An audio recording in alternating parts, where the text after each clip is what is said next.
Buddy, welcome to the Super Sunday show. Welcome to Arsenal Fan Circle. You're all welcome here. Pull up a chair and let's get into it, right? But the first thing I want to do is bring awareness back to Tony. Tony is in desperate need of, a few shillings, a few pounds, a few pennies for his automated wheelchair. Yeah, believe it or not, that thing does not get around by itself, and he's got to use his shoulders to push himself around. So I'm going to leave the link at the end of the show in the description. If any or all of you want to go peruse the link and help a fellow gooner out for Christmas, that would be a really really nice Christmas present that you could do for Tony. Because believe it or not, he's miserable without sore shoulders. How much more miserable could he be with sore shoulders? And do we want Yeah, to hear that, I, Tony? I've already had three shoulder surgeries. I have to have a fourth one. This one in August, I have Hills Up more. The Yeah, one I had in August still hurts because he basically reconstructed my shoulder, took all the joints apart, and put everything back together again. And yeah, like a car. They laid it all out on the grass and put it all back together again. With MacGyver, they MacGyvered it, Gary, with paper clips and Yes. it, chewing it, gum wrappers it, and it, it, staples. it was supposed to be a 30-minute surgery, ended up being 3.5 hour surgery. So Oof. Uh oh. Uh, Tom is saying football is going to kill me. I checked in on Leeds in the 87th minute. They were leading. Tell me they didn't lose the lead, did they? Well, they they did give up a score, and it was tied late in the game. To But they Okay, did Swansea, but they Swansea did equalized. but they did respond. So Yep. yeah, it was a How are you, Gary? yeah, I'm good. I'm good. It's been a while since I've been on here, but I'm Yep. here today. Yeah. Yeah, Good to yeah. have you back, Gary. Yep. And Um, we'll get into all things football. We'll talk about shoulders and we'll talk about paper clips and staples and all that stuff. yeah. But yeah, please take a look at Tony's link and see what you can do. If you can't do anything, I know times are tight. Share the link, spread it around on your socials, and get it out there. So, how did Arsenal do? Well, let's get into the comments here. Hello and greetings, everyone. BX Gunner, as people file in. Evening, everyone. Football is going to kill me. Yeah, we just discussed that. Swansea, I think, equalized. Mr. Tom, sorry to hear that, but you know, uh, Gary greeted me in the green room just now, asking if I was a very relieved man and very happy man. And at first, I didn't know what he was talking about. Then I knew he was alluding to Liverpool's get out of jail card, Gary, and they come through winning 3-2 in the end. No, I was very happy when Southampton went 2-1 up, and I was finally saying it's going to be our weekend. It's an Arsenal weekend. So we didn't quite get the full flavor of an Arsenal weekend, but Man City lost and Liverpool won today. But more importantly, Gary, we got the 3 points, and it's going to be more about what Arsenal can do in these coming weeks. For sure. Yeah, no. After the first goal that Southampton gave up to Liverpool, I pretty much had written off this game as a chance for Liverpool to drop points. It went back and forth. It was entertaining. Football gods basically kept us engaged, but Yes. ultimately, you can't keep doing that, and they kept making mistakes throughout the entire game. So that's why they're sitting at the bottom of the table. They talked about it so many times. They keep basically, causing their own demise, Hmm. and they did that today.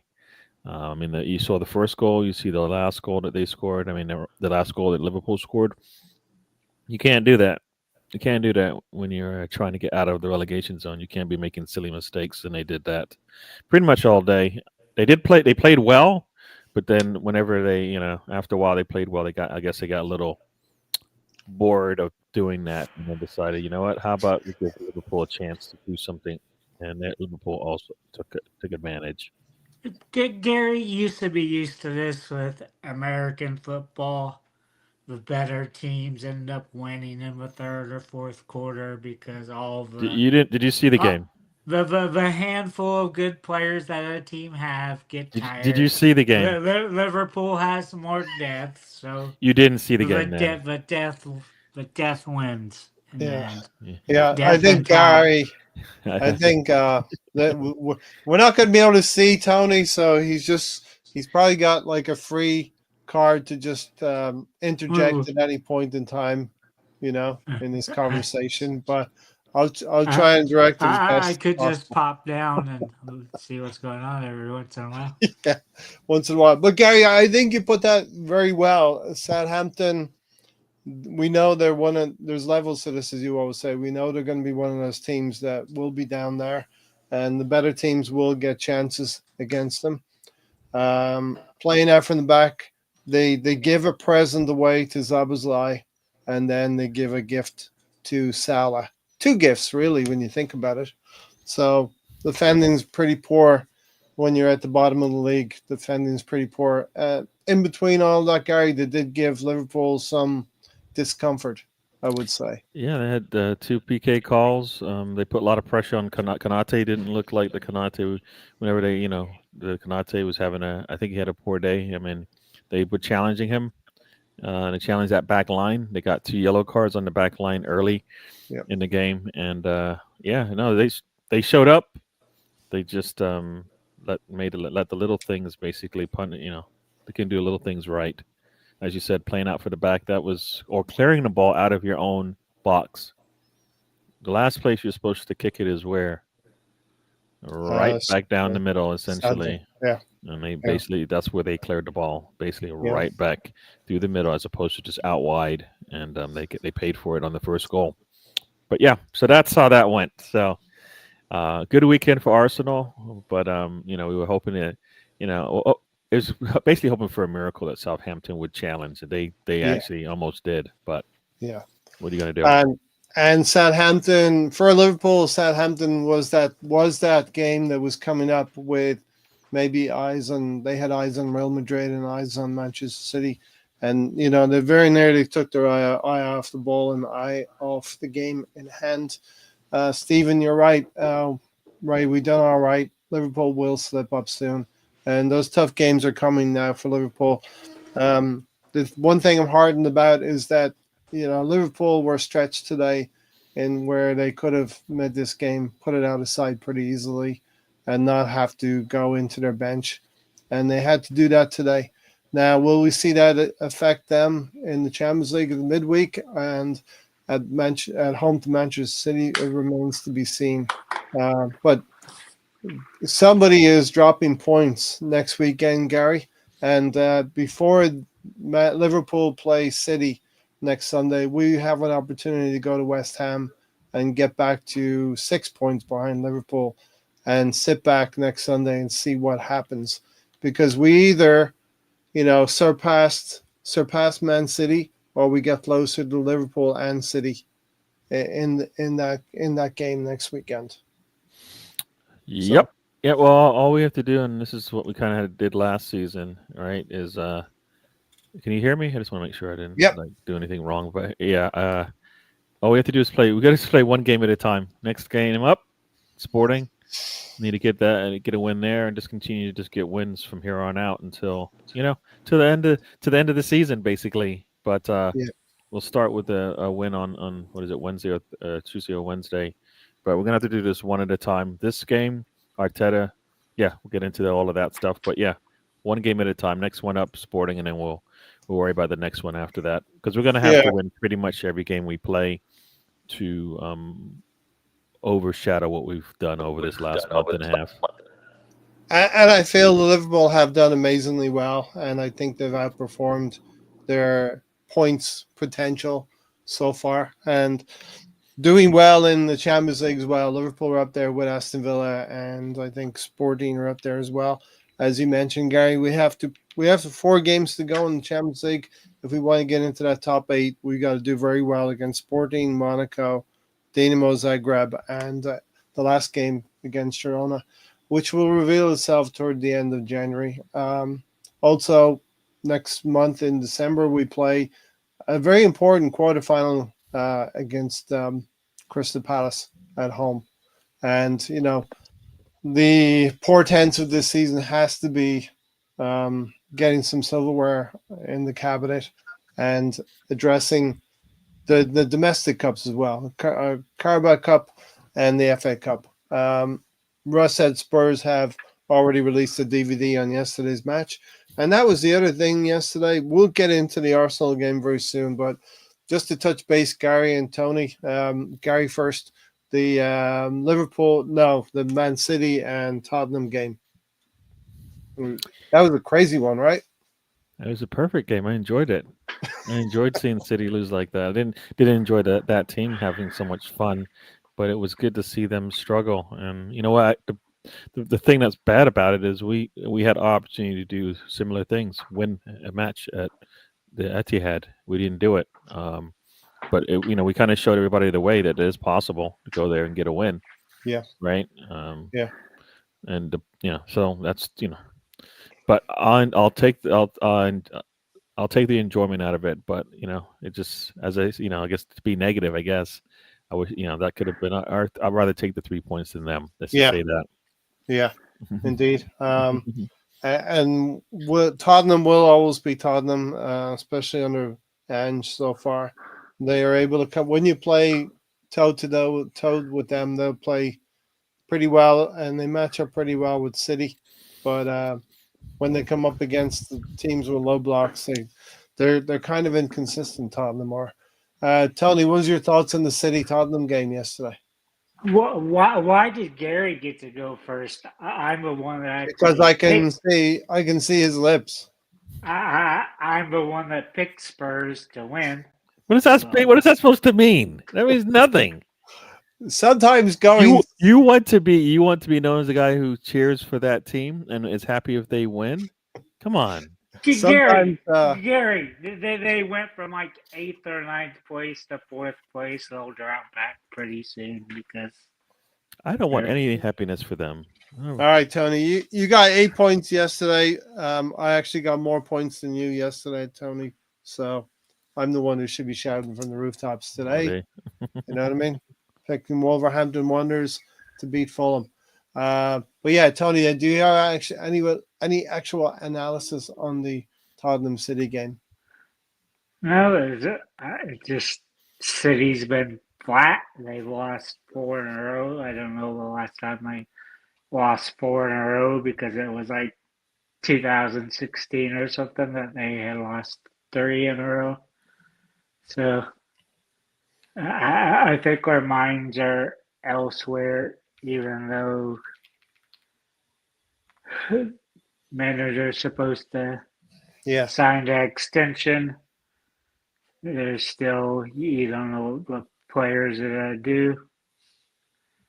You still have the charges, which I think will go nowhere because if they had any teeth, they would already lost points because look at Everton. They got deducted points like three or 4 separate occasions, all for basically the same thing. So, all right. So I just get tired of hearing about 115 FC that you like to do, Ray, and other podcasters.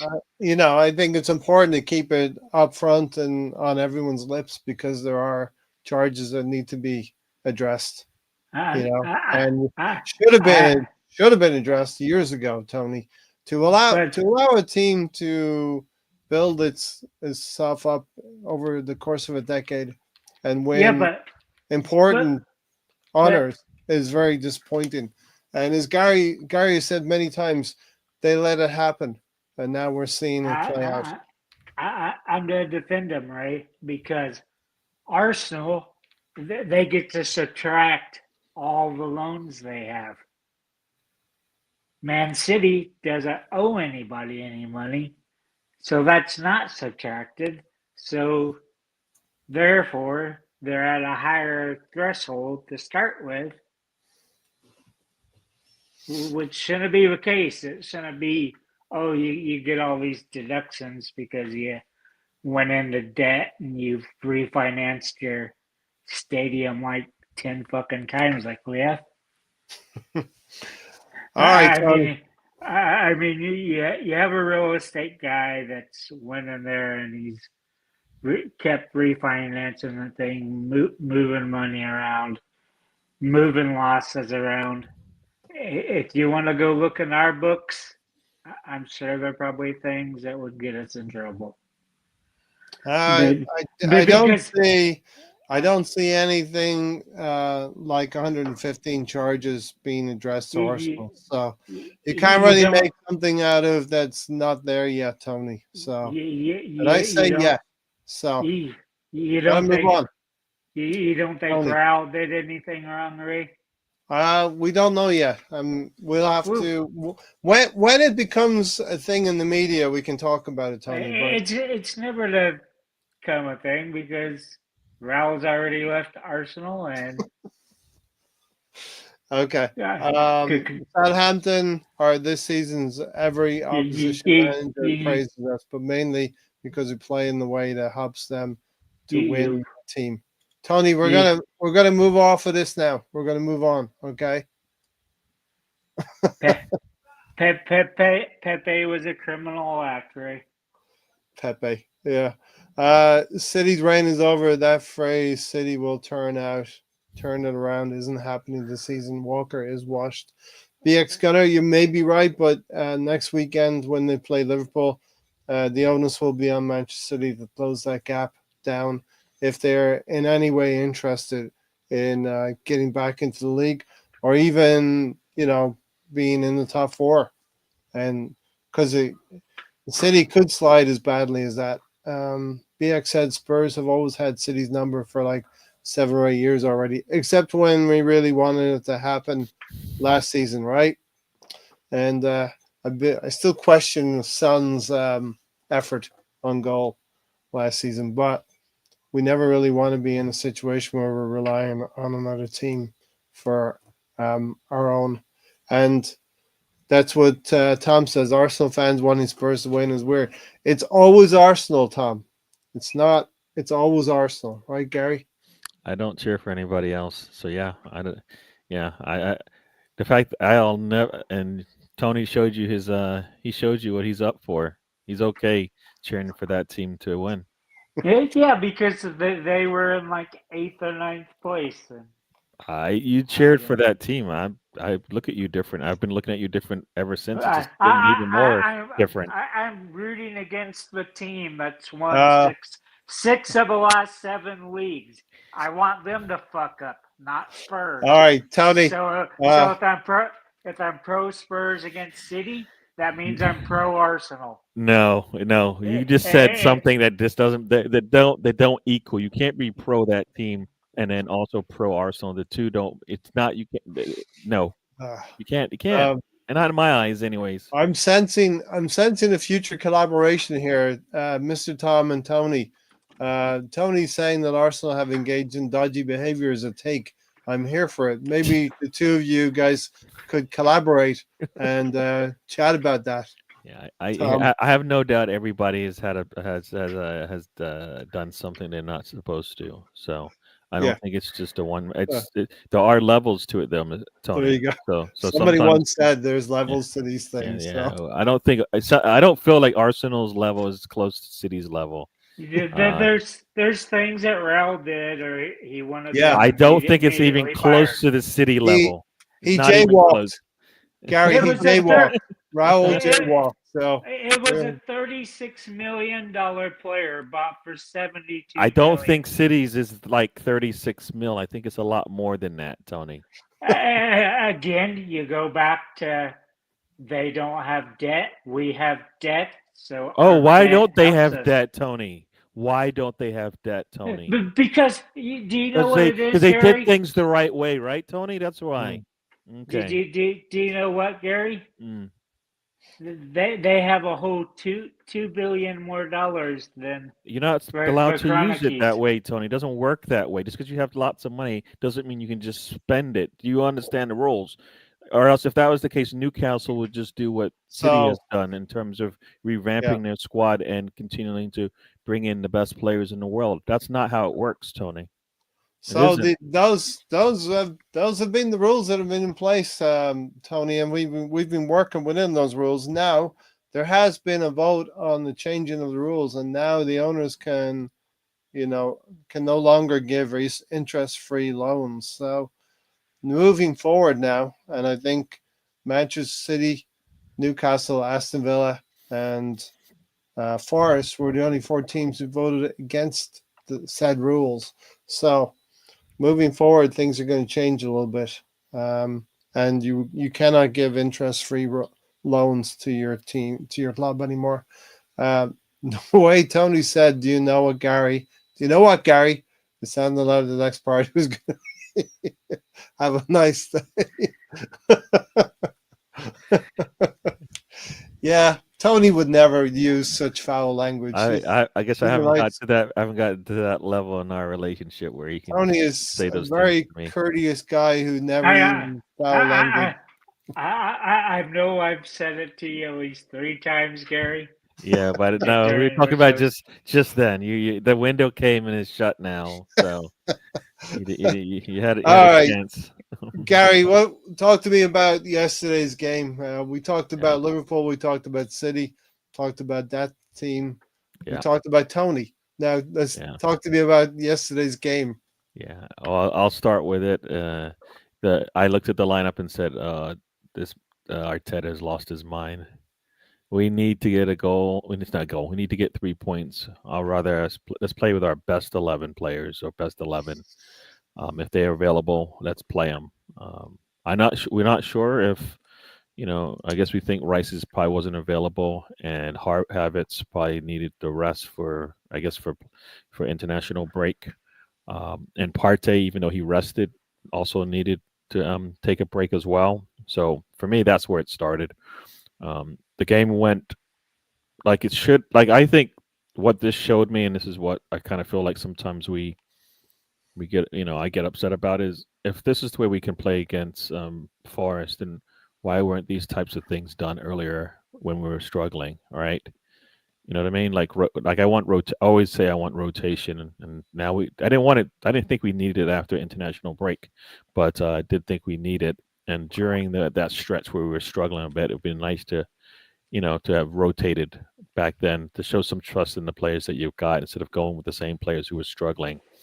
So that's kind of what I thought. Yeah. So Arteta got it right, but I kind of felt like this shows me that we probably could have done things that we did in the past games with a little bit of a rotation because things were getting stale and they were monotonous, and the same things were punishing us. So, but the I team came out, they played well.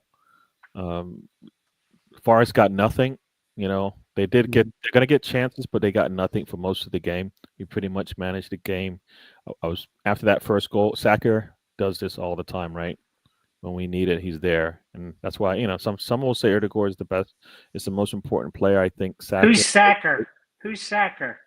Okay, you're not. It's not even your. You can talk when it's your turn. Just shut up. See what you got me doing now?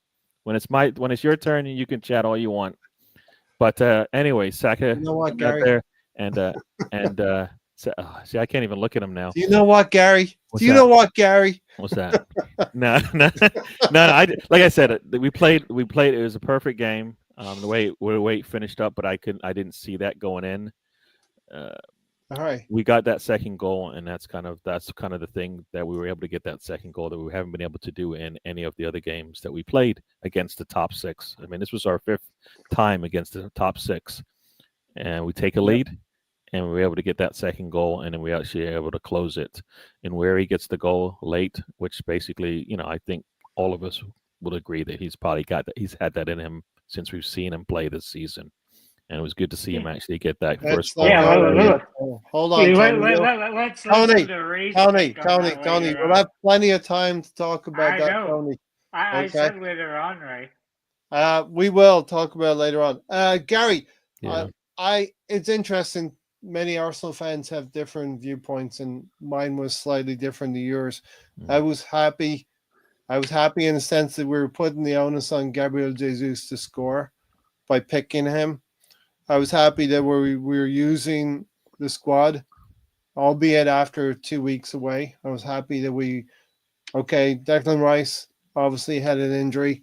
Havertz coming out of that. Maybe we could have played Havertz, but I was happy that Mikel Arteta may have learned some lessons in previous years, not using his squad to the full extent. So I was happy that he was going to bring Jorginho in and play as well. Um, Trossard Martinelli, we know it's like a coin flip between those two right now. But Gabriel Jesus, and I actually backed him, not financially, but I backed him mentally to actually go ahead and score the first goal. Gabriel Jesus. He let me down in that respect, but I did pick the correct scoreline of a 3-0 win because we plainly needed to get back to defending properly and not conceding goals and keeping clean sheets.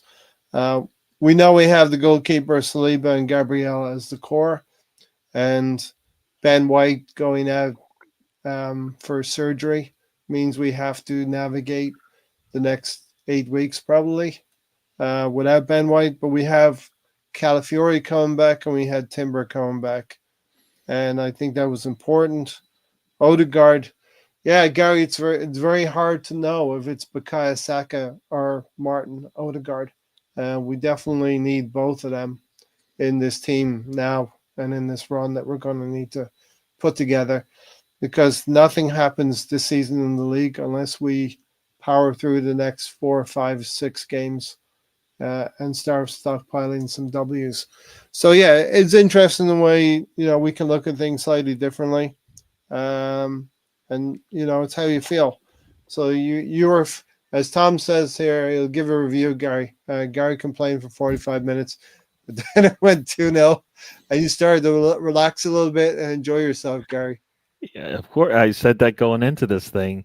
We've shown that we can get that first goal. We just couldn't. We have not been able to show that we can get that second goal to take that 2-goal lead Yeah. and put ourselves in a position to win. So yeah, I was a little tense for sure until we got it because And we hadn't done it before. So yeah, not in this type of situation.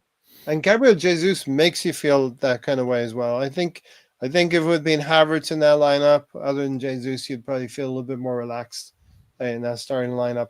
But we need to force Gabriel Jesus, as Stan says, he's one of the highest paid players at the club, and he needs to start earning some money, and with performances on the field. So, with that being said, we'll go to Tony for Tony. Give us your overview of the game, and then we'll get into it more deeply later on, as you know, Tony. I'll start with I didn't like Jesus starting. If you're gonna have him starting, it should be against the bottom half of the table teams, Yeah, or in the cups. He shouldn't be starting in games against the top 6 or 8, just teams that give you a hard time. Um, Trossard is a lot better than Martinelli. He reads the game. He knows when to make for runs. It does you no good if you can outrun the flash if all you do is run to the corner and the ball dribbles out for a goal kick, which happens like 9 out of 10 times Martinelli has the ball. I just don't like that. And the other thing, Rice, why you have injuries, so it wasn't Arteta learning anything. It's Arteta was forced to make changes. You decided you talked about a player who didn't even play on the weekend. That's what you did. You talked about a player, Martinelli, who didn't even play over the weekend. yeah. Yeah, because Do you know he what I shouldn't got have, from that, Gary. Gary? Do you know what I got from that, Gary? Tony needs his own section, and it's going to be called "Things Tony Does Not Like." Let's talk about something that didn't happen in the game. Martinelli didn't play. Martinelli didn't get a chance to screw up like he's done in the past. Yeah, Martinelli did not have I miss the I chances. hate Well, when Martinelli runs all the that way off the pitch like that Forrest Gump, but he didn't that's play. why that's why I said to Sarge to give a starts because he makes for runs, and I mentioned why Martinelli screws up. It doesn't matter how much speed he has. People, oh, we need the speed. The speed isn't there because Arsenal does a slow build up. So it doesn't matter how fat if you have Usain Bolt on your team. There are times, It Tony, doesn't matter. there are times when we need that speed to recover defensively, and there are times when we can and do Yeah, transition on but teams. we do you know when we need it, Ray? When We need it when you can do a through ball and he's in clear yeah, on the goal yeah. and it's in the back I of the net. Jay, let's get through a couple of comments here to get caught up. BX said Jesus is useless. He's not playing his best ball, and he needs confidence to be lifted. And I think Gary has said this before. Sometimes you need to play players into form as well, and maybe that's the thing we need to do with Gabriel Jesus because we're not Nope. going to last the whole season without Jesus getting some minutes and meaningful minutes. Russ said Jay. Jesus needs a new challenge. He's lost on the pitch for us. I don't doubt his effort, but it's just not working. Even if it doesn't work, Russ, though, I think Jesus needs to take the minutes on the field. You know, it's not something we want Jesus to score. We want Jesus to be like a Luis Diaz or and Darwin Nunes. They got to pitch in and get some goals at the end of the day. Jesus. We want Jesus sold in January so we can Wow. get a I winger or striker that will help us. Yeah, I'll definitely will be behind that one, Tony, if that happens. Jesus makes me feel anxiety, stress, and depression with his gameplay and facial expressions. He definitely doesn't make it easy on us fans. He has all the tools to be a great player, but can't put it all together. It's the fact that his eyebrows are like this half the time. It's like he because if you watch anime, it's like they do that a lot of times. The eyes just like go like that when they're clueless, and he doesn't like playing football for some reason. I mean, he acts like he's a player that's 31, 32. He doesn't act his age. He's just, I mean, he's just lost. He's 26, 27. He shouldn't be acting. I know his age, Ray, but he doesn't act like that. I think when he was backing up his coach against the Viking, that was acting, like I guess immature. Is that what you're gonna say? Because I recall him actually being the one player standing up when Haaland was going over after Arteta. So obviously, I don't care. Well, now you don't care, but you cared. Oh, you only care about certain things. But the other side of the table, no, I didn't see it. Right? You right? I didn't see it. Right? I want to assist and goals. I don't care about theatrics. You just talked about something that had nothing to do with assisting because goals. Arteta's always on the edge of a box, which the commenter said yesterday. Because they first one of them commented Arteta's on the edge of the box. Every manager and every coach, they're on the edge of the box. They're not screaming and micromanaging everything. Of course exactly. Did you see Emery today? Not. When he wasn't sitting, he was screaming at his team. He was actually giving them instructions during the game, Tony. This is his first game, and he was out there screaming at his team. So, nah, I think you're wrong, but, you are Tony, so I have to just...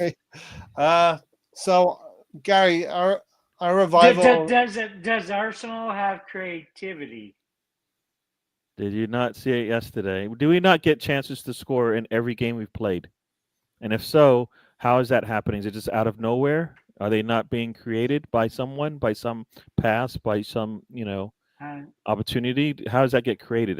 They're all creation. We need a lot more of it. That's the problem. We get enough. How many goals have we been getting out of it? Because we're not clinical. Clinicalness comes You into play. seen it because you have Odegaard back. You have to start starting. We were getting chances That's without why you Erdegaard. saw.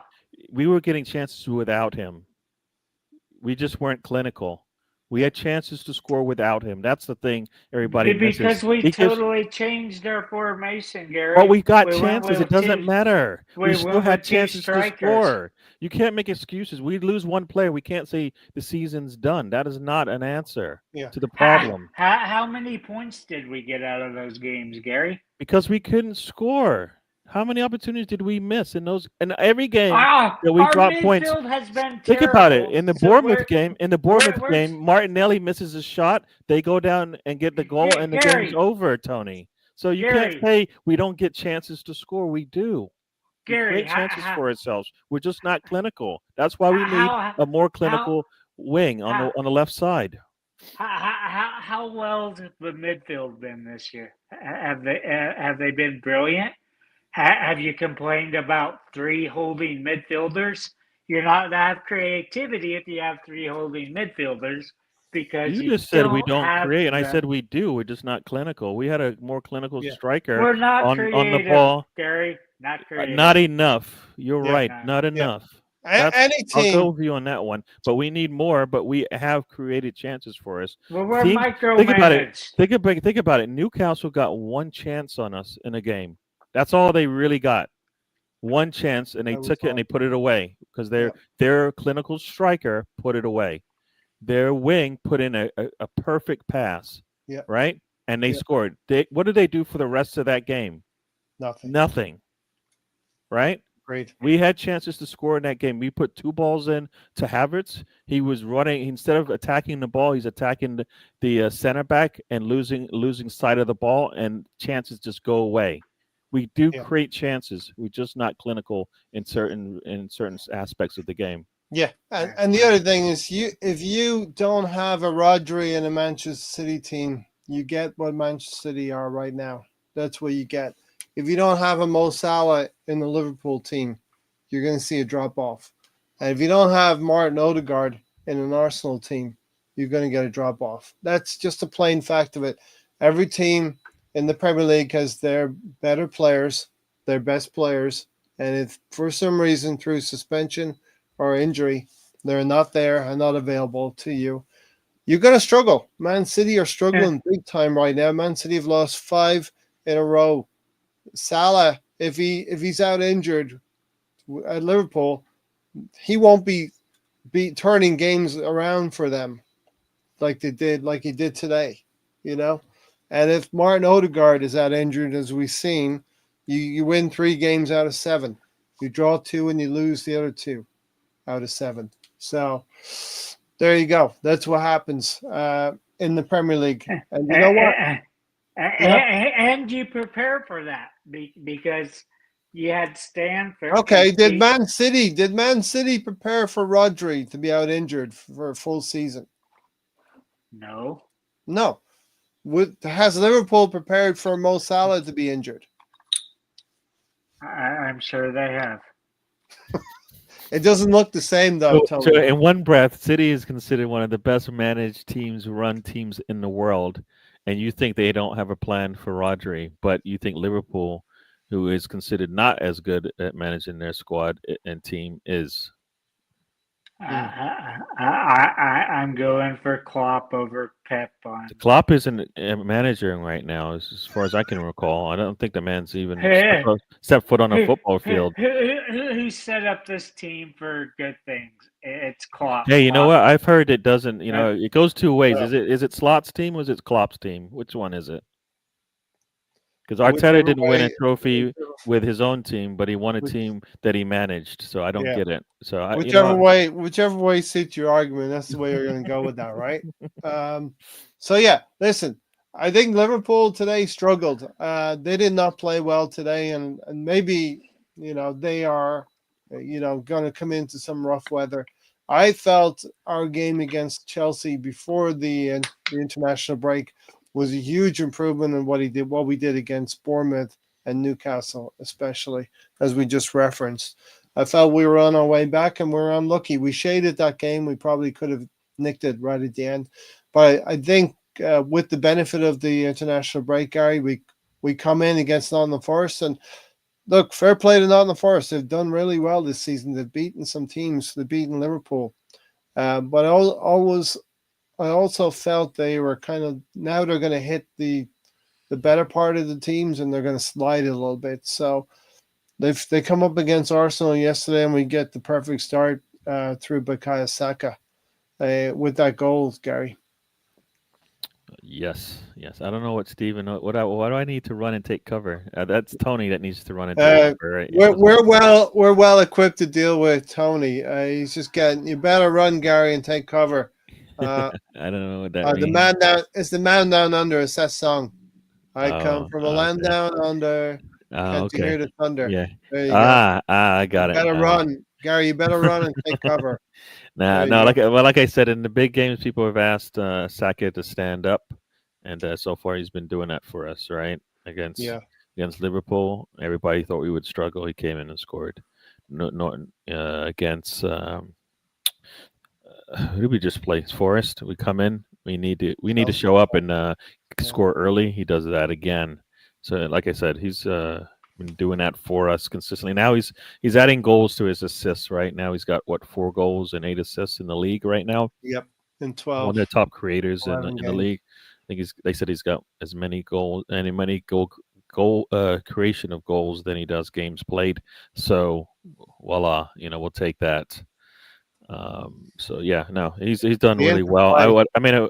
would have liked more from him, but I mean, he got the ball rolling, and we had our chances. So What I um, what I wanted from Bukayo Saka is to come more centrally, to appear centrally, or to actually work his way centrally. So we kind of saw a little bit of that.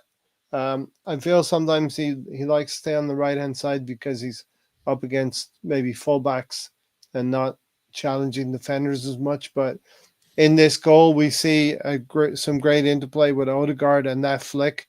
Yeah, that's the creativity that you're going to miss from Odegaard. Did we want to see, and we'll talk about the new star, Ethan Nwaneri. Did we want to see more of Ethan Nwaneri earlier in the season? Of course we did. But we got Odegaard back now, and you just can't brick by brick, underestimate. right? Brick by brick. What Brick by brick, yeah. That's what Mikel Arteta said. I mean, he is 17 years old, but still, I think that is a terrible excuse for why we can't utilize we him could more. have played him more. We'll slaughter Ray on that a little bit later. Unless Ray's ready to talk about we can do that in the third goal. Save the best to last, Gary. Right? But Tony, a wonderful flick from Martin Odegaard, and Bukayo Saka brings it across the 12-yard box with the edge of the box, and I think we're all looking for him to slip that ball to Mourinho on the left side, there's kind of a channel there and he's kind of open, but because Saka takes the opportunity to whip that ball with ferocity. Who do you want shooting? Do you want Mourinho shooting, or do you want Saka shooting? Right? I'm definitely happy when Saka takes that shot. And he did what he did. I don't know, four games ago. He shot the ball with authority. You shoot it with authority, it's either to go in or it's to be blocked and still be in play for rebounds and that stuff. If you're not shoot it, you put your whole leg into it and aim for where you want it to go, and it's probably they'll go there because you're a professional football player. This is about the happiest I'll ever hear Tony's voice right now. Gary, it's like he's purring with admiration because Bukayo Saka is done. He put everything through that shot. Yeah, we'll see if he ends up. He's behind where he should be. I said he would have 20 goals this season. We'll see if he does. I think what you're seeing, and I have a side thing here. Yeah. I remember we had this conversation. It's probably 4 years ago now. Is what will Saka's final position be? Will he turn into a striker? No. Why not? Well, have you seen us put crosses into the box and how Jesus is never going to ever get on the end of one of these balls? That's why you get other wingers. He's never going to get on the end of any ball that's crossed into a Premier League backfield. There's no way, no back line has a five stick center backs that are going to go up against back here. Yeah, I mean, I but think Kaya, you can. I think you can take Waneri. I think you could put him on the right wing, have Saka in the middle, and I think it would probably work. you try to move things around the bring in the young star, the new young star into the lineup, one of Tony's academy kids. Gary, let's talk about this, Gary and Tony and myself. People are saying the performance yesterday was because Havertz was not in the team. I would challenge that and say this: we've been trending. The Chelsea game showed us in a better light. We were coming back. We were reviving ourselves. And I don't think just because Gabriel that was because of Odegaard. Come on. Yeah, okay. I think that's fair as well. I don't think it was just purely because Gabriel Jesus was in the lineup that we were not crossing balls and our performance We was did better. cross balls in the box. Yeah. The problem is Some people said no Havertz in the lineup, no tall player to pump balls to, and I think that was just too easy of analysis to make or connection to make. I don't think it has any basis at all, and I think our performance would have been just as good with Kai Havertz in the lineup. So I think we're all in agreement there, right? It depends who you put on the bench. Who's on the bench then? Is Trossard on the bench, or do you have? I'm not sure where Jesus you're going. Yeah, What are you you talking lost about? me. Sure. Yeah, I don't know what you're trying to say, Tony. Our performance on the field depends on who you put on the bench. Is that what you're saying? No, I'm saying, but who would you rather have out there playing? Of course. I mean, you'd want Havertz in there, but I realize Havertz cannot play 65 games in a season.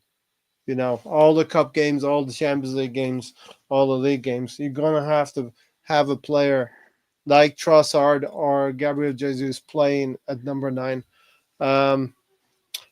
What were your thoughts in that first half with Jorginho? I thought Jorginho had a good game, Gary. I think he was okay, but I mean the fact that he got that yellow, like I don't know, that was a little that. Yeah, I think he did all right. Like I said, I think he did all right, and those are the type. I guess I'll take a step back a little bit. I think he did okay. We know that's what he can give us, so he can come in and come in for spot games and whatnot, and hold it down, while we let either players rest or recover or whatever. So he did exactly what we thought he could do. I think he should have gotten more chances to play. This is another thing as far as man management goes with Arteta, is that sometimes you're going to let these players, you're going to have to rotate these players in. He shouldn't have to come in just like. It was a good time for him to come in, but I think he should have played more minutes as well. It's one of those things where he is I believe he's one of the leaders on the team in the locker room. Doesn't have to wear the armband to do that. So I kind of felt like we should have given him some more minutes, but he showed why he's he's one of those senior players that doesn't have to play all the time, but I think he should. But when he comes in, he's going to give a good performance, and he gave us a good performance. I definitely was expecting him to have to come out the game at halftime, basically, because with the yellow and that was kind of a silly. It was a silly yellow for him to. Well, we had 3 yellows in that half, Gary. Yeah, but we're talking about one player right now, and he shouldn't have. That was the yellow that he got when he ran up the back of the attacker up the side, as opposed to just, he knew what he was doing. I think it was kind of silly to do that. It's not as if we don't have a good back line, and if he stays a little bit more goal side to him, that I think Jorginho. And the lack of pace, everyone attributes a lack of pace to Jorginho, and against the winger, it's a mismatch. We know in American football, it's like a a running back up against the linebacker. That's what your fullback's for, Ray. I know, but if your fullbacks are out of position, you're asking a The- midfield player. the- That's the- what a that- number 6. That's what a defensive midfielder has to do. Unfortunately, you know, and guess what a fullback or wingback does, Ray? they go You're up and supposed, down. They go up and down the line, and sometimes but you're supposed to be in position. You're not. That's the whole deal with Tony. those. Tony, if players were in position 100% of the time, no goals would get scored. You know, there'd be no goals. But it's because Arteta has a system of play. Every coach has that position of a way of playing. It involves fullbacks. They move up and down the line. They don't play fullbacks as wingback and don't have any cover, and put your center backs on an island. You're asking for your defensive midfielders. At some point in the game, your defensive midfielder has to go and do a job for you. And that's what Jorginho had to do. What did we have Zinchenko's first year? What happened when he ran forward? What happened when he went forward? Right? I do miss Tony's riddles. Nobody knows what you're talking about, Tony. And it's called you had a player that went and filled the position, which was Granit Xhaka. When he seen that Zinchenko was out of position, he would drop back and get cover. So that's what Jorginho was doing. Is he as good as Xhaka on the on a counter defense like that? No, he's not. But that's what he was doing. He wasn't, because he got a yellow because he was behind and he couldn't catch up. Granit Xhaka never had reds or yellows. We're talking about this tonight. You take another line. Granit Xhaka had eight red all right, Tony, you're missing the point here. Tony, we're not comparing. Tony, we're not comparing how many cards somebody got to. You know, we're just comparing the situation. Jorginho got himself caught on the line with a winger, and whether he took a bad line, whether he didn't want to run after the player, or whether he actually administered a professional foul, it happened. It was a legitimate yellow card. Sometimes it's that happened with our style of play. It happens. It happens every game. That means you're gonna have to live with it, Tony. That's the way we play. We're gonna put ourselves in situations where think about how many times. Think about how many times. Making a big deal about a yellow card. Gary is. Yes, that's why I didn't. That's why he had to come out, and that's why I don't like him sometimes because he can get caught like that. Yeah. And I think in that case, Gary, those are the risks that you take. In that case, his pace let him down against the winger. He took a bad line against the defender as well. What's happened? He's played in the Premier League twice this year, and we've looked better. But Tony, this is a situation where, in these games, you're going to have to, excuse me, but you're going to have to use your squad as well. You have to use Gabriel Jesus. You have to use Jorginho. You don't have to use Jesus. You complain. You complain when Mikel Arteta doesn't use his squad enough. And here you have an example where he's used the player in Jorginho, and now you're complaining that he's used Jorginho in the lineup. Well, when you're playing up, I wanted Jorginho. I'm complaining that Jesus played because you play Jesus. We're just complaining about Jorginho. The question at the beginning of this whole segment was about Jorginho. So bringing Jesus into it is you just trying to change the focus of what we're talking about. I don't have a problem with Jorginho playing. He's played twice. We looked better. Okay. And on the substitutions, that's what Ray brought up. Resting players and all that stuff. You play a team that's a point behind you. I don't want Jesus starting. That's nothing to do. You're bringing up takes that have nothing to do with Jorginho. He has nothing to do with Jesus. Ray not at all. No, Tony, we already covered that. Ray rotation. That's why I brought it up. Ray mentioned All right, rotation. Listen, in the grand scheme of things, whether it was the yellow Okay. card, I mean, it was Yeah, a yellow card, go right? and rewind this, Ray. Mark it down so you can Right. see that you mentioned rotation. All right. You said one word, Hey, so that Okay. sent I'll you mark Tony just it down. off. said That sent you Tony just off on said a tangent. So Tony, there you're you go. going in the book. Tony, you're going to go on the list if you're not careful. that You know. Stan's not here, so we don't have the Um, list. Gary, I'm happy then that Mikel Arteta took Jorginho off. Maybe influenced because of the yellow card, and brought Thomas Partey in. You know, we say a lot of things this season that has been it's been kind of a weird season this season, but Thomas Partey has probably been our most consistent outfield player this season. So we call him Mr. 24 because usually he gets the 24 games for us. Although I don't want to say this too loudly and breaks down. You know what I mean? But he's been one of our better players this season. Yeah, no, he has most consistent when he's been on the pitch. Yeah, no, he's been really good for us. Really surprising every time he's been out there. Not. I don't think there's much negative you can say about the way he's been playing in terms of what he gives to the team. We struggled in other areas, but not when he's been on the pitch. I don't like him at right back. I know Mm. Tedder feels he can play there and stuff like that. I feel like that kind of like weakens us somewhat. Yeah. But we do it, I guess, out of necessity. But I kind of felt like maybe we can change things around so that we don't weaken ourselves on that side of the pitch because they always pick on it. Not as much when we have one of our other players available. But no, Partey's been definitely as I say, revelation, Revelation. and a good surprise for us. He's, like you said, he's given us more minutes than I thought he would at this point in the season in terms of games played without Yeah. any incident. Knock on wood, right? So we're gonna.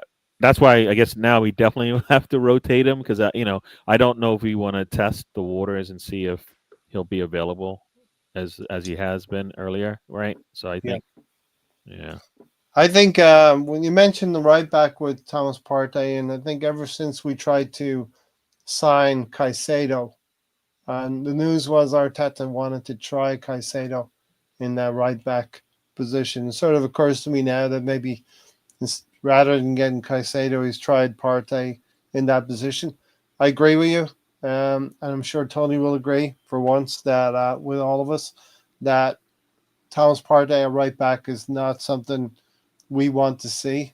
It's kind of like you're pushing things around midfield because you want to bring, maybe a Mikel Mourinho into the lineup, and you want to play Declan Rice in there alongside Odegaard, and that maybe necessitates Thomas Partey. The thing with Ben White going out for his surgery, we've got Timber and we've got Calafiori, and maybe Tomiyasu is coming back soon. Don't know about that for sure. We hope Timber remains durable and Calafiori continues to play as well because it would necessitate probably Thomas Partey going into a right back situation for some games if Timber and Calafiori don't last out. What was the other thing? I think Thomas Partey this season he truly understands how our midfield operates, and he just makes us look better. And this has been a season for maybe a third of the season so far, right? Where he's just looked really, really good and much better than the last couple of seasons where maybe injuries have dogged him a little bit. The fact that A little bit, Ray. yeah, I mean, we really haven't gotten our money's worth out of him because he's only had a few good patches. yeah. And now you have him at right back, which I don't think tactically is the right Well, pick I think because you have all these center backs and he's played more fullbacks. in midfield, Tony, hasn't he? No, but you have these guys that have played both fullback and center back I would still rather go with a back three rather than putting Partey as a right back. I don't like it. I don't think it should happen. What happened last year when he did it? First fucking game, then no more Thomas Partey. Last year was the beginning of the season when we had the controversy with Gabriel Magalhaes and the Saudi Arabian links. He well. wasn't going to Saudi Arabia, Well, right? it came out. It came out in the wash later, and you were wrong about that. I've never seen it anywhere, Ray. It was. It's been mentioned many times, and not only that, but it's been mentioned for other players on other teams who also have gone onto that same microscope where it's like, you know what, we just set them down. Windows coming up, we're not even gonna sit them. We've seen it. I think Brighton has done it. We've seen it on multiple teams. So it's not a Arsenal, Arteta, and Edu kind of thing. It's a, you know what, I just can't have a player whose head is looking out the back to see what's coming. Then from one of the leaders on the team, you seen it yesterday. His communication on set pieces and stuff. He's not a player that wants to go play in Saudi Arabia. No, but there was that talk around the situation and unsettling talk all the way the beginning of last season. I still never seen it anywhere. If it was just a small little pocket. Nobody made that comment up. It has come from I think legitimate Ray's sources. made it up because Ray's the only person I've heard mention it. I want to live in Tony's world. I want to live in Ray's world where you see that Gabrielo's going All right, to Saudi Tony. Arabia. Tony, since you have the mic, Tony, talk to me about Thomas Partey's goal. Huh? You got the hot mic right now. Come on.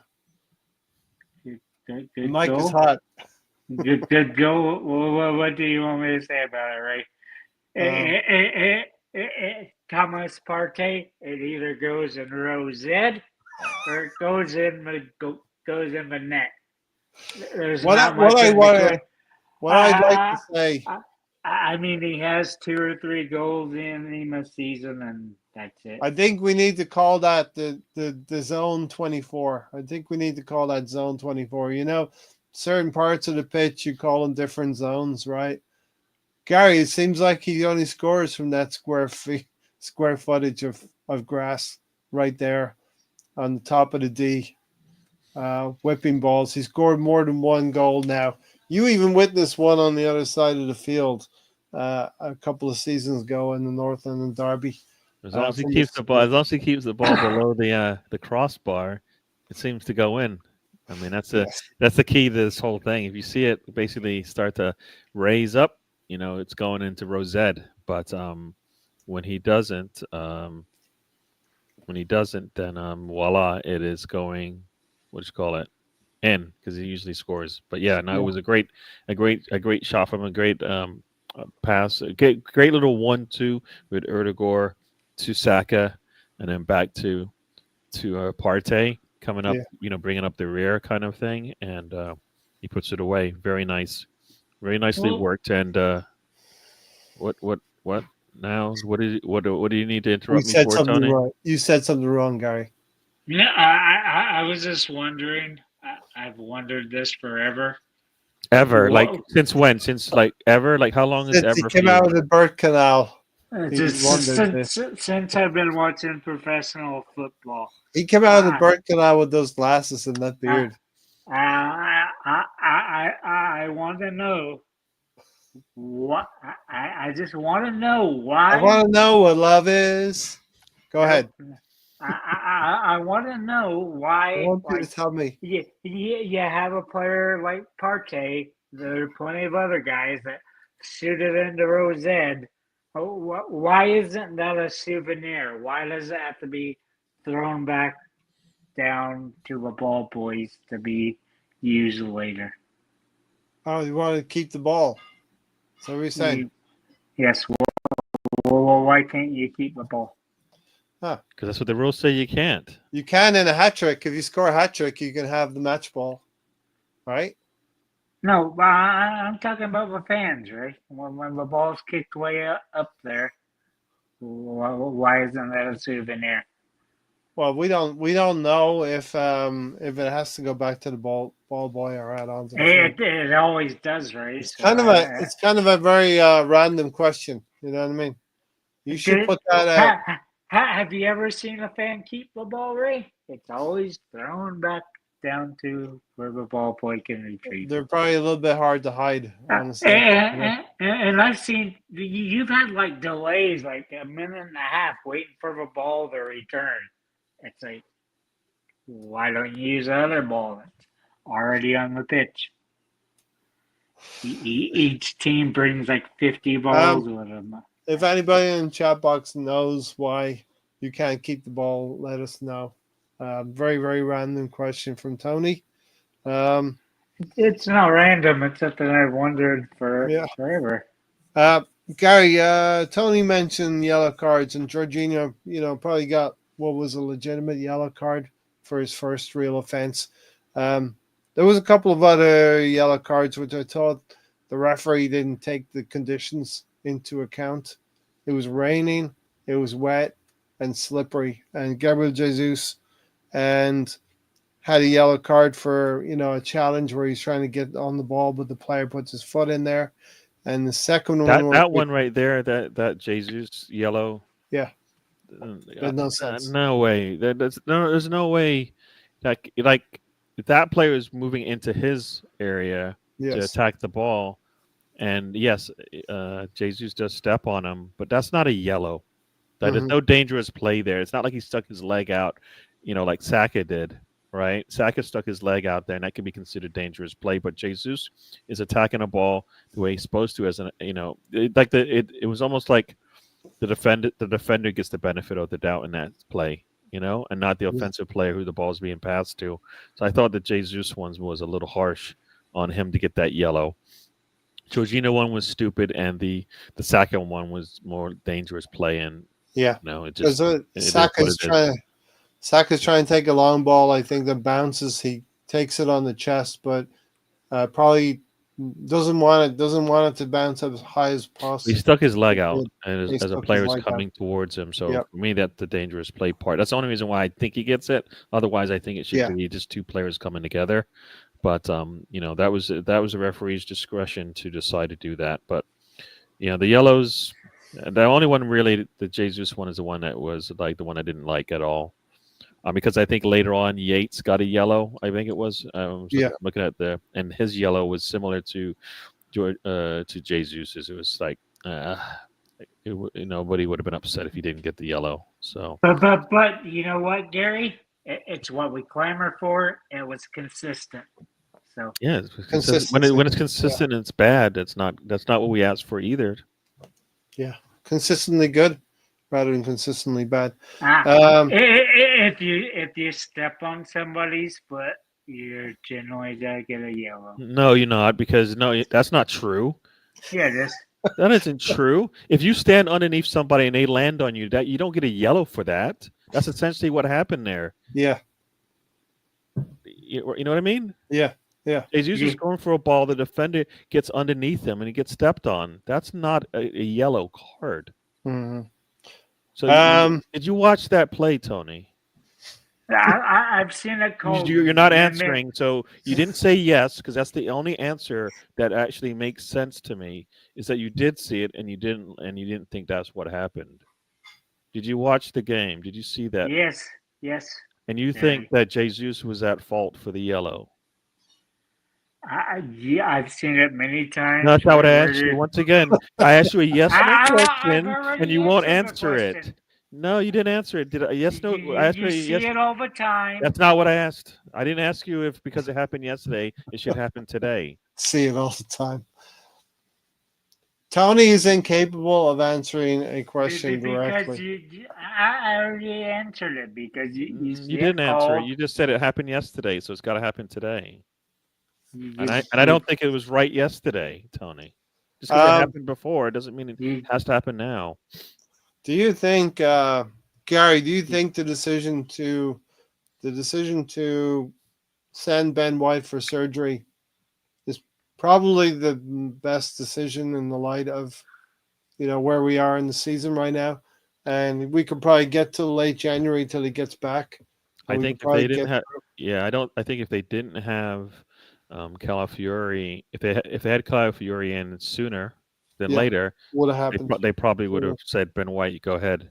But yeah, they needed to have him in, and they actually needed to make sure it worked before they did, because and supposedly the surge the it was something that could have waited throughout the season. He would have been able to play with it. My understanding is they didn't want to let it drag out that long, but I think not getting like for me, if you know going into a window that Ben White needs surgery, and for me, Calafiori should have been the number one target then, maybe not Sesko. If yeah, you were to get Calafiori in and he's practicing and playing with the team in preseason and all of that, then that's where they should have gone. For me, anyways, Well, where it felt like if they knew that if he needed surgery. Cal So let me finish. Let me finish.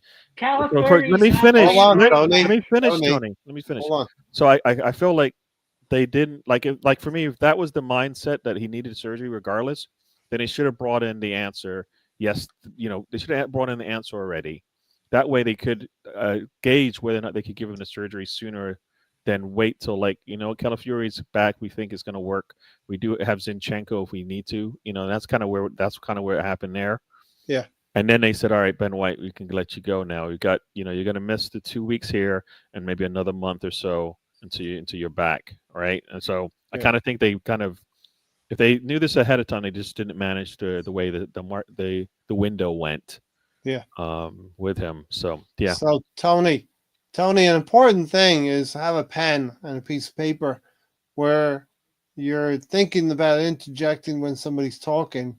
You can actually write something down Yeah, to yeah, remind yourself right, of where you were or what you were thinking about 60 right, seconds ago.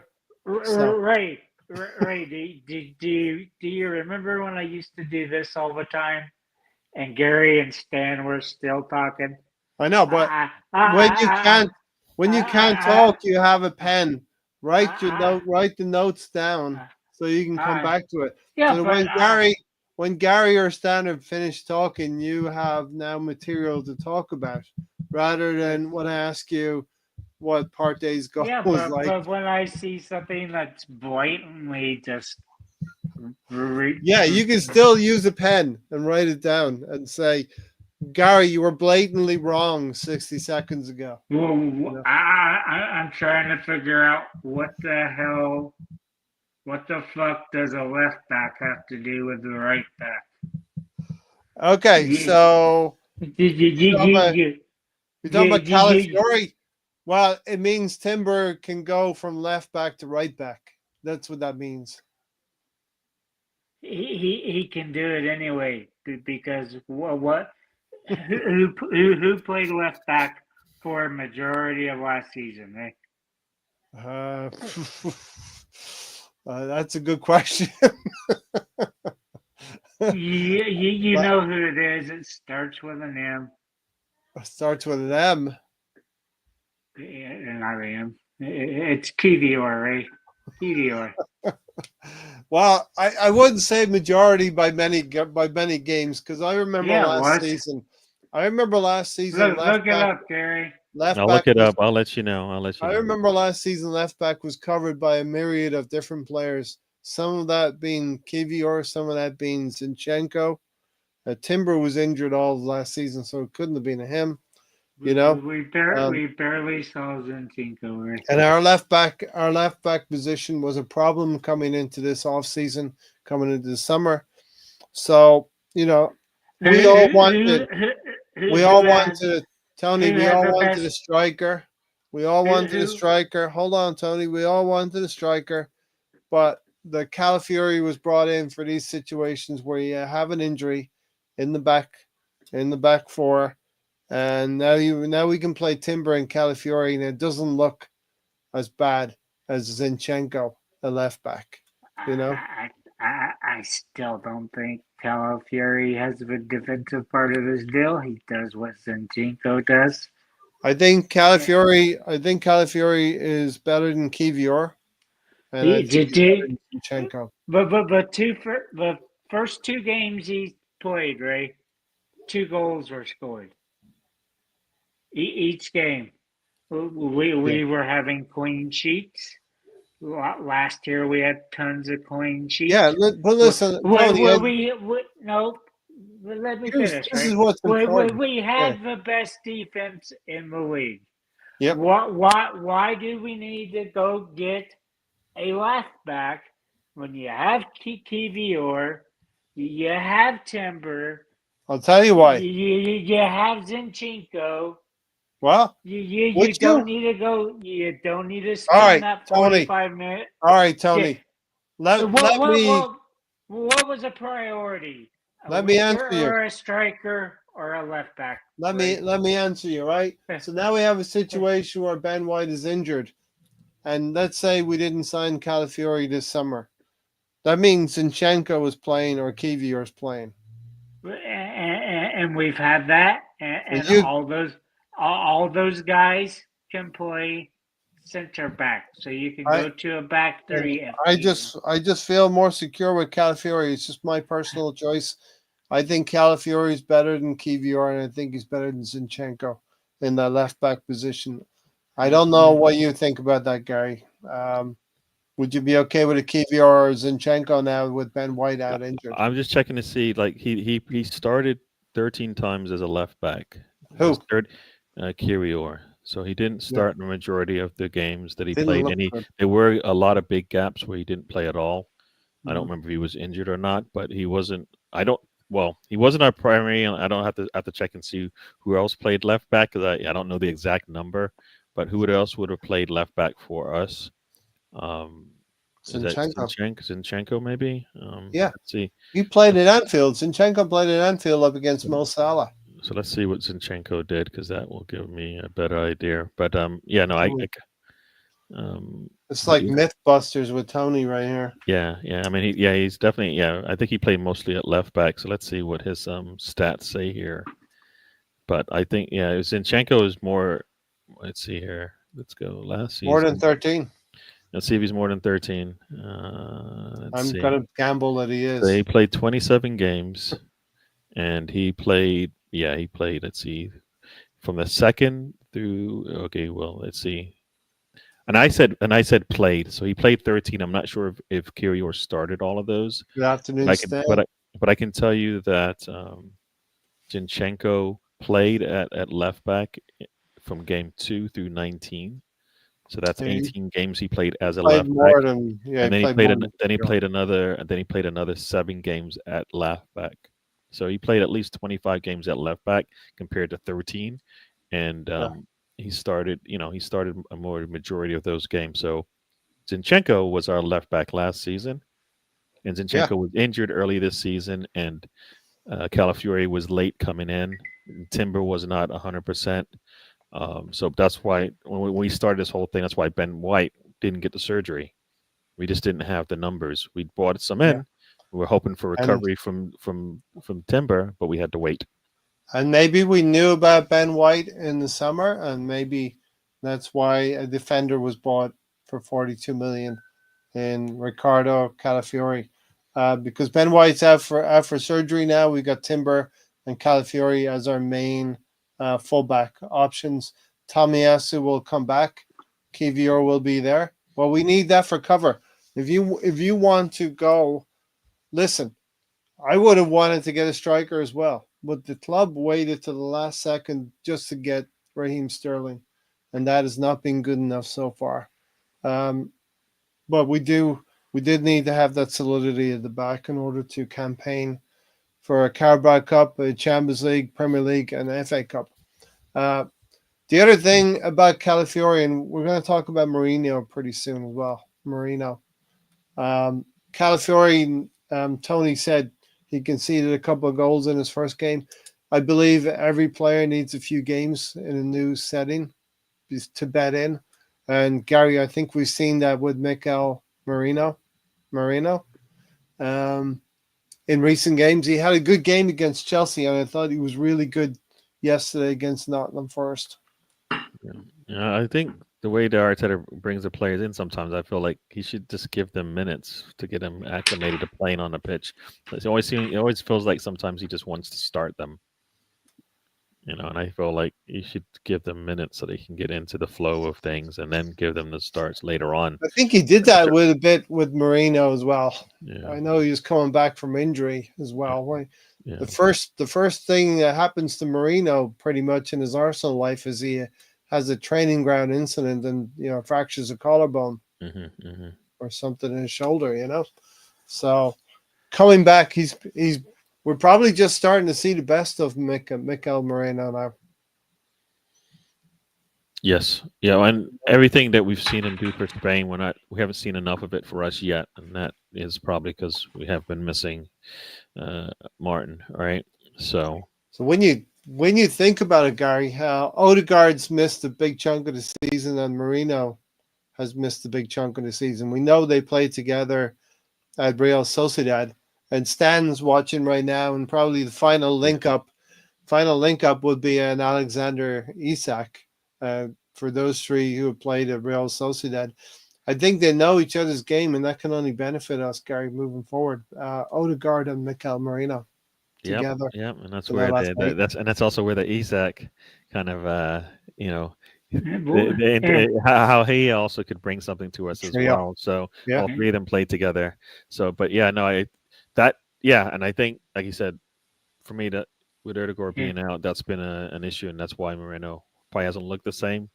We're asking him to do a lot more than he does for Spain, because he looks better when he's with Spain. But I think that's because they're all healthy. So and he's putting himself in good positions as well, right? So yeah, so I kind of like that as well. So yeah, he needed some time. He's getting it now, and as we're getting healthier, it's good to see him out there. So it sounds like I guess that is like the question then becomes Declan Rice, because you got Moreno, you've got either Odegaard. Partey or Giorgino, and then you got Erdegaard. Like, where does Rice Yeah. fit in? Who does Rice push to the bench? And I think some people were saying that's where Partey might go to right back sometimes, so we can get him on the pitch. And I'm like, well, no, I don't want to do that. But that's the only thing I can see.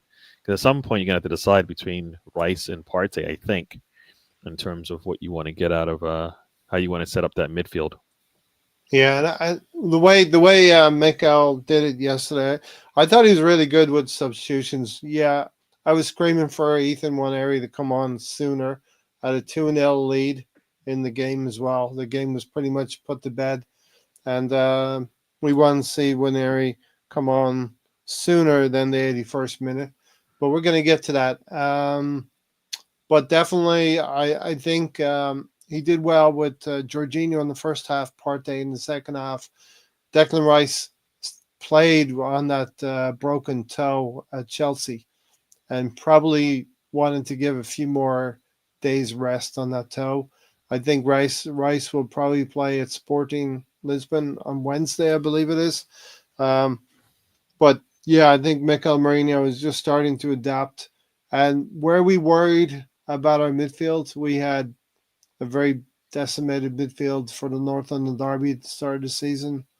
Rice being out, Marino being out. Now we have more and more in midfield. Now we've got Jorginho as an option, Partey in there as well. So things are starting to look a little bit better for us. Tony, any thoughts on Mikel Moreno? He's gone. I'm back. Damn it! Yeah, we almost. It was almost like if anybody has any objection, let them speak now. And there was that moment of silence. From what I've seen of him, I think he's more of a defensive midfielder than he is the box guy, or he might just be a plain central midfielder, which we really don't play with. I still like Rice better going forward. What do you like about Rice going forward? Because he doesn't want to pass forward. He doesn't shoot as much going forward, and he doesn't, for me, break down the defense that much. So, what do you like about him going forward? I just like the way the team and he looks going forward. Gary.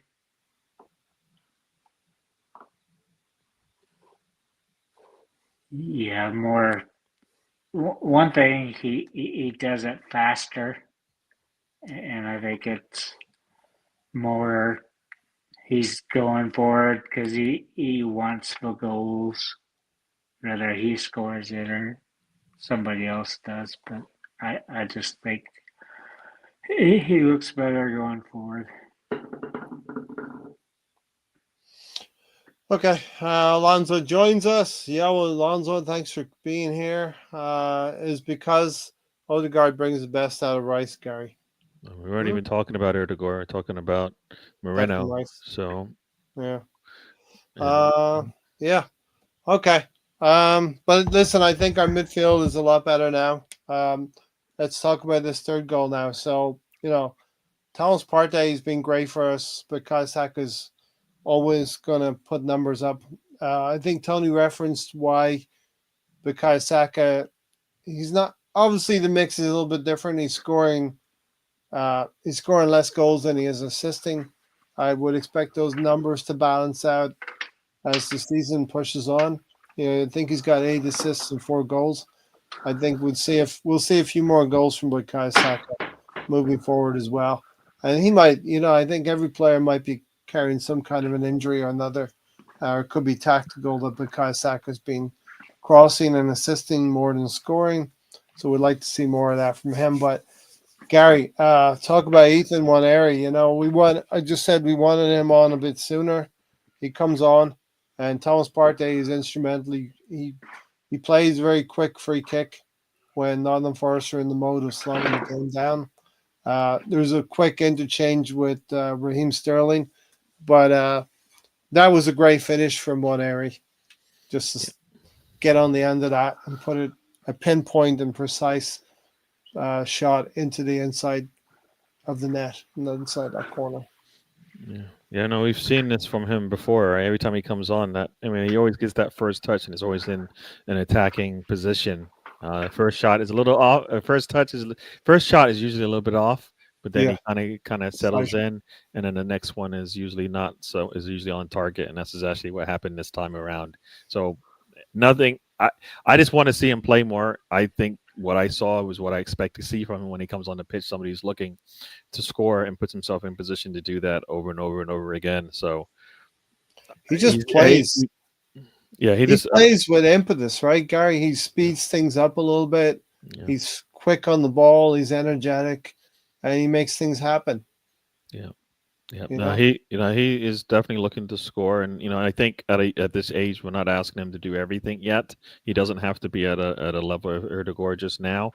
Erdegaard at 17, I don't think was being tasked to be where he is now, and that's kind of what. So that's kind of the I think people need to when they think about what he's offering. They're like, well, he's not Erdegaard, and that's correct. He is not. He will be there soon, maybe, or he'll move to a different position. But he is definitely, for me, more somebody who's going to score for us than not. So he does and what he this, does, and he does. Like I said, he does this all the time. I think so. I'm happy to see him on the pitch. He needs more minutes, especially when we need goals. He's going to be there for us. He gets shots out of nothing, right? We see that a lot. Like sometimes like we need a goal, and when they're just really all over us today. We put a new area in there, and I think we're going to get a goal scored because he's just going to. That's what he does. So yeah, that was I'm his happy to see him on the pitch, and I want to see more. that was his debut Premier League goal, Yep, and first goal. second youngest Arsenal player to score a Premier League goal. Only second to Cesc Fabregas. So in his young burgeoning career, he's starting to keep some good company, as they say. So Cesc Fabregas had a great career with Arsenal. Hopefully, But Nwaneri. Cess was 16 and playing every game, right? Okay. I want him to play more minutes, Tony. Who Arteta doesn't. This is an Arteta problem. Everything we talk about is an Yeah, Arteta problem. you've had your turn. It's my turn, Gary. Go, Tony. You Uh, have the air. I'm gonna call him Mr. Pink Floyd because Arteta says we need another brick in a wall, brick by brick, whatever bullshit that is. He's played 238 minutes. He has 4 goals. That's 2.5 games. So he's getting a goal and a quarter a game. So play the kid. He should have been playing when Odegaard was out. He Yep. didn't. Yep. Instead, we went with 3 holding midfielders, which was retarded. It just, I don't get it. You have him, you see what he does when he plays, you see the energy picks up when he plays, you see the speed of the game pick up when he plays. It's all the things with teams missing. You have it, you don't put it out there. I don't get it. But he's Mr. Pink Floyd, according to our manager. Yeah. Listen, I think I'm in favor of like 3 or 4 bricks instead of 5 or 6 bricks. So I definitely play him more, but be a bit aware of the fact that he's 17 years old. Even though you're going to say that's not an issue, the body needs to. And the other thing as well, you know, we have a squad of players. Ray, Tony. remember my rebuttal to you on this. That did Saka get rest, or was Saka played all the time? Right. Because this isn't that same team. Remember, that's 3-4 years ago. Totally different situation. We're not a team with nobody. We're not a team with nobody. We got a lot of people now. Age. We have. It doesn't matter. We're not in the same. This is not that team. Same age. It's not the same team, Tony. So we're not going to build up our youngsters the same way. We're right, talking so Tony, about the players' ability to play minutes. All right, Tony. Saka was able to do it. Would you start at Ethan Waneri yesterday, Tony? I would have started Ethan Waneri 5 or 6 games ago. Who would you? What would your team? What would your team be? What would your team would have been yesterday? And pick 11 this time, not 12, like you did before. You don't have an answer? Waneri would have been in there instead of Mourinho. Okay, you'd play him on the left 8. Okay, fair enough. Listen, a super talented Ethan Waneri is. And did we want him to spend more minutes when Odegaard was out? Yes, we did. I don't know if we went. I know there was a couple of lineups, Tony, where we went for 3 midfielders across midfield with very little creativity. I know there was a few games there. Odegaard, we missed Odegaard. That meant we missed a lot of our creativity in games. Gary's right, though. We did have chances to take as well during the time we were out. But you had 3 holding midfielders. You have this kid that presses forward. He's creative. He's got a great leg on him. His performances.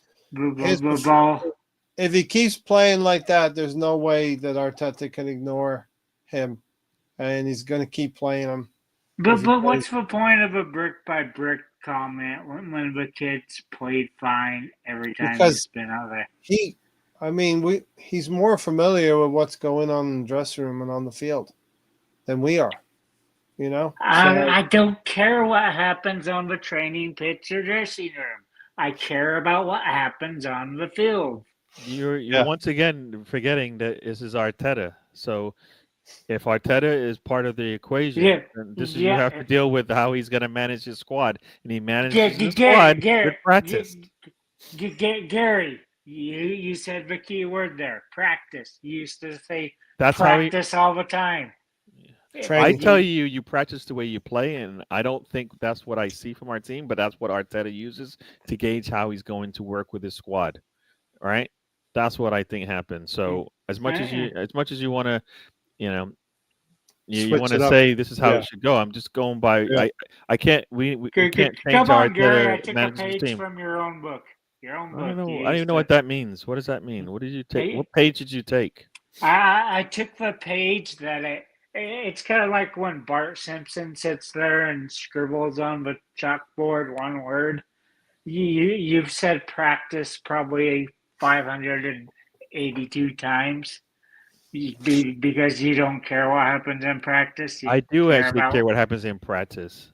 That you you care miss my you obviously you aren't listening to me because if you think I don't care about practice, I actually do. When I look at practice and I go, all yeah, right, but yeah, that's not how but you play. So why are we practicing you've that way? said all Or the time, Gary. You said I don't see what Arteta sees in practice because what you see on the field, you see what happens when these players play, and it's good. And Okay. Arteta bases it on what happens in practice, Okay. So which I don't care if they're good when they play. They're good when they play, so they should play more. okay.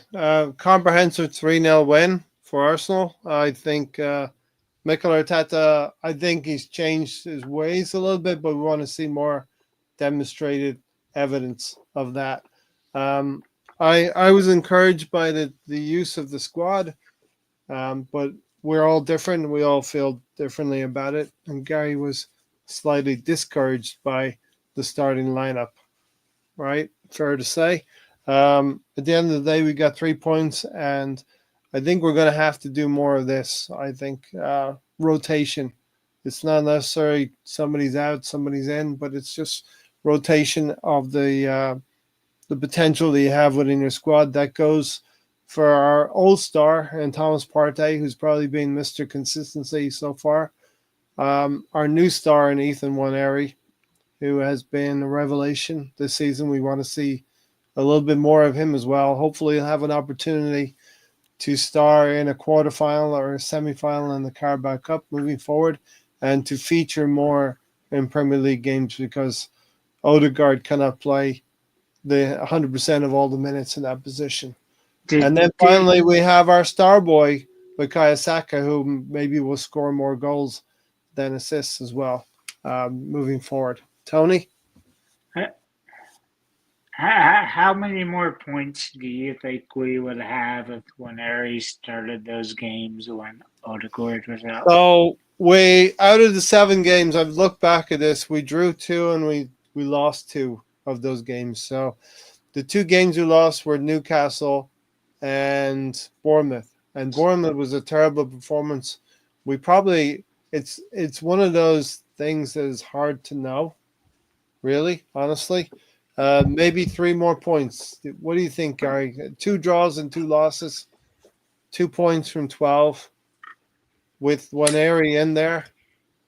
yeah, Could we have gained a few more points? because he got, if you remember, I think he actually hit the crossbar when he came in late in I think the Bournemouth game. So he probably he could have, if he had more minutes, he maybe would have had a chance to score there, right? So I kind of felt like, yeah, he would have definitely scored. We Left some points. it would have been nice to have him in there because he would have opened things up for us, and maybe we do get the goal that we need, especially in the Newcastle game. Yeah. I mean, I think he got actually a lot of minutes in the Newcastle game, but I think by the time it hit after about 10 minutes of the game, Newcastle basically just shut it down. And I think I would have liked to have seen him get a lot more than the 20 minutes that I think he got in that match. But yeah, no, if and where he would have played, I think we would have done much better in all the games, especially when Martin was out. So yeah, I could see 3 points. You're talking about 3 points. Are you saying we would have? That means we would have won. We would have won drew one of again. those games, or Drew. Yeah, we could have drew the Newcastle game, and we could have We could have won. It's an intangible, right? It's one of Won those one of the games. intangible questions. One of the games that we drew, we could have won if we brought him in. That might Yeah. have opened things up for us. I mean, that could have been the Chelsea game. That could have been not the Chelsea game, but that could have been the Liverpool game, right? That would Liverpool have. game. If you put it. He's playing at home. We have a lead on them. If he scores a goal there, then we take a 3-1 lead maybe, and we seal that thing. So yeah. On the Brighton game, we missed. Odegaard was out for the Brighton game as well. Yeah, So I think it would have been hard to bring him in. I think that was a defensive lapse more than because of our offense at that point. Yeah. When he goes out, the way that defense just opened up there, I think that think, was more the defense than us lacking the offense. I think that the two draws were definitely Liverpool, which was a high octane game, and the Brighton game, which you said was a defensive lapse. The two away games, Bournemouth and Newcastle, could have been the ones where one area might have been able to have an impact in one or both of those games. It's an intangible, Tony, but I'd probably put it at about 3 points. 2 or 3 points more. I think it would have been more than that because you've seen Liverpool. They made the substitutions. They brought 3 players on at one shot. A lot more energy for like 15 or 20 minutes. They had that energy. Yeah, it died off, but they had that injection, and I think if we had that injection, we would have been better off. Okay. I think we would have had a minimum of 4 more points, but I think it would have been probably more. Okay. We'll round this game up with a Tony Don Juan man of the match, and then we'll talk a little bit about upcoming games and get out of here in the next 15 minutes or so. Gary, it's always difficult when you have a very good team performance. It's very difficult to single out any one player. So I'm finding it difficult myself. But I'm going to ask you who you would put forward for the Tony Don Juan man of the match. For me, I think it's the one a good player that's been around for us most of the season. I'm going to say Saka. I mean, it could definitely go to Martin Odegaard. I mean, it could definitely have gone to him for sure because he definitely brings something in there. But I think in terms of when we have our full squad, Saka was the one that will, I guess he stands out because he's the one that scores or puts us in positions to score. So it's difficult. It could have been, like I said, it could have been Saka, it could have been Erdogan, it could have been, anyone in our back line and stuff. I think Timber actually had a really good game. I think he was offsides a lot, and I think he'll get if that's the way this game, he'll get used to that because he put himself in some really good situations.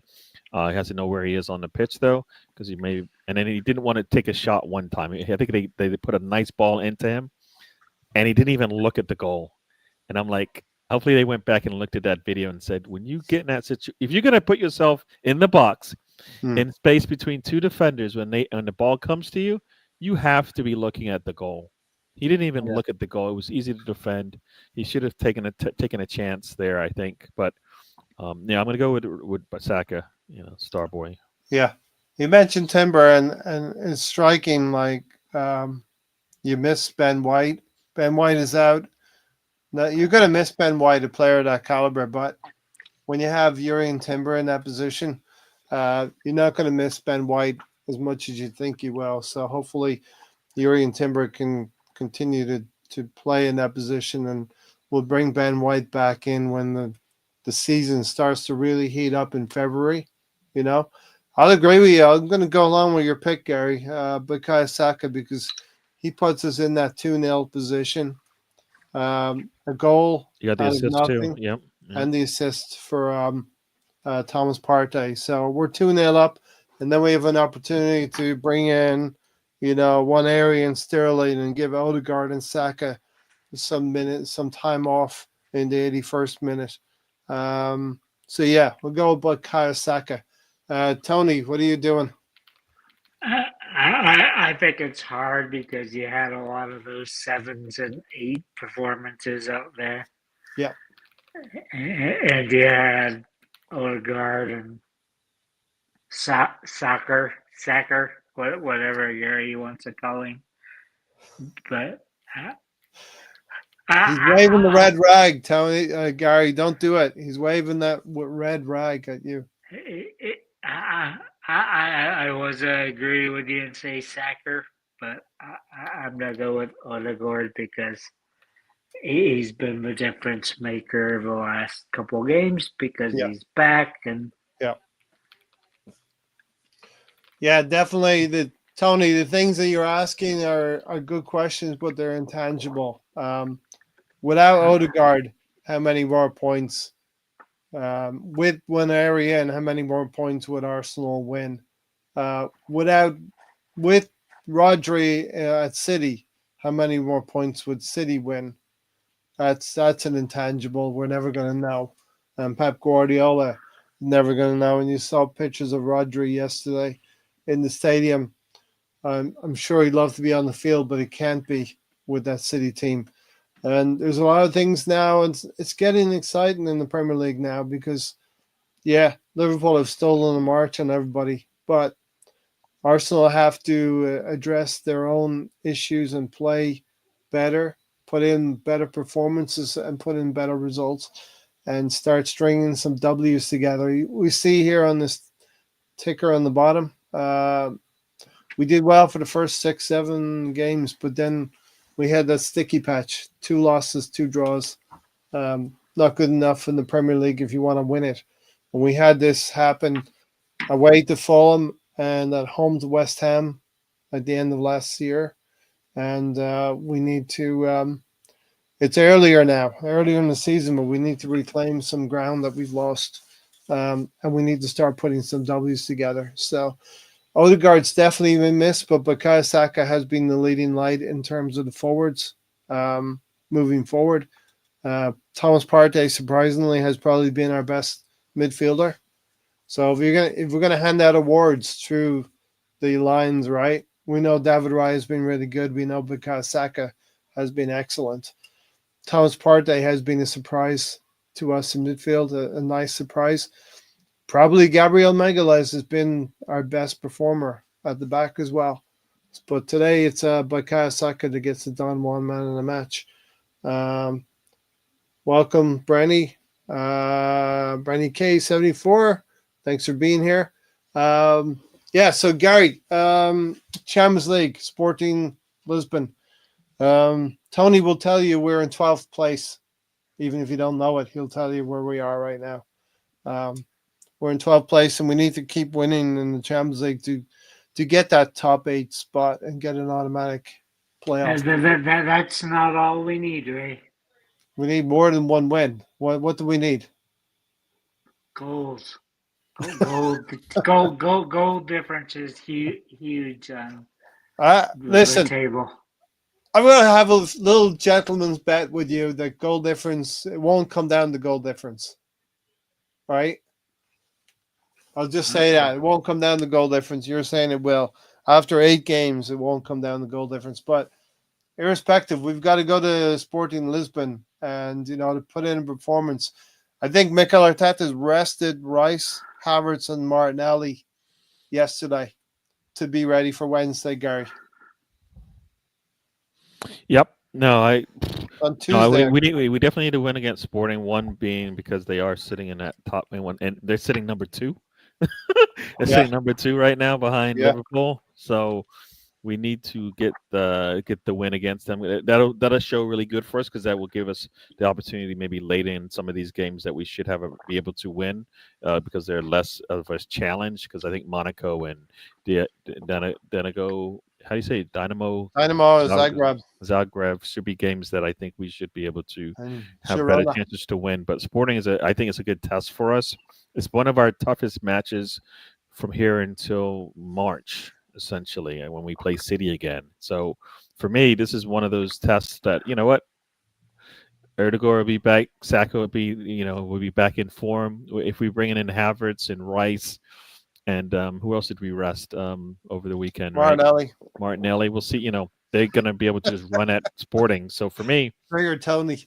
So for me, like we're gonna have close to our full squad, close to a team that can beat Sporting, and we need and we need we need to stop their stop the Gucarez basically. But Yeah. I think this will be a good test for us, and this is one of those games where we always seem to show up for the big games. Nobody's been really able to run away from us in any of the big games we played this season. You know, we've drawn most of them, but this is one where we need to get that win. I mean, a draw helps us a little bit, but it doesn't get us into the top eight. We need a win to get into the top eight at least until all the games are played. But it's a good position to be in because we're sitting basically 2 points outside of the top eight. All right, and so we need to get a win at least. I Yokers, don't. What? go ahead. Yeah, Gary, no, sorry. no. So I think this would be a good test for us. We got knocked out by Sporting a couple years ago, right? In the Europa League, this Yeah. is a time for us to actually return the favor and get a win at their place. I think we can do it. And like you said, if we rested who we've rested and they come in and ready to go, so Tony thinks Rice is he our six? I think if he's our six, then and Moreno and Erdegaard play. Nope. Moreno. Oh, you think he's there? You think he's at eight, don't you? I think Mourinho's was 6. You Right. think Moreno's Right. a six? Okay. I don't think he plays six for Spain. So, but like I said, I think we're rested in good places. Right, we should be able to control that midfield better with the players that have been rested, and we're going to have some fresh legs in terms of Martinelli to go run at these guys. So it should be a good Yokers. game. But I like I said, I do want to see us get a win. Win in one of these types of games, right? I think we played Inter on the road. Now we're playing Sporting on the road. This will be a good game for us to get a win and Yeah. move ourselves up the table. We haven't really lit the Champions League up yet, or the Europa League up, or the European League, Super League, whatever you want to call it. We haven't lit it up yet away from home. Jokers is a scary individual. We've seen him. Tony, are you doodling or what? What are you throwing? You're doing your bills. No. Right now, your bills. Just put you on mute for a second. Oh, there is an option to ban from the studio here on the 3 little dots beside Tony. Won't do that to him though. Yeah, Jokers, dangerous. Man City, we'll get an idea of how bad Man City are when we go to Sporting, because Sporting had their way with Man City as well. I think Man City played too much of a high line against their pace as well up front. It's going to be important to get something from that game, because then if we don't get anything out of this, we go to Monaco, Zagreb, and Girona in the last 3.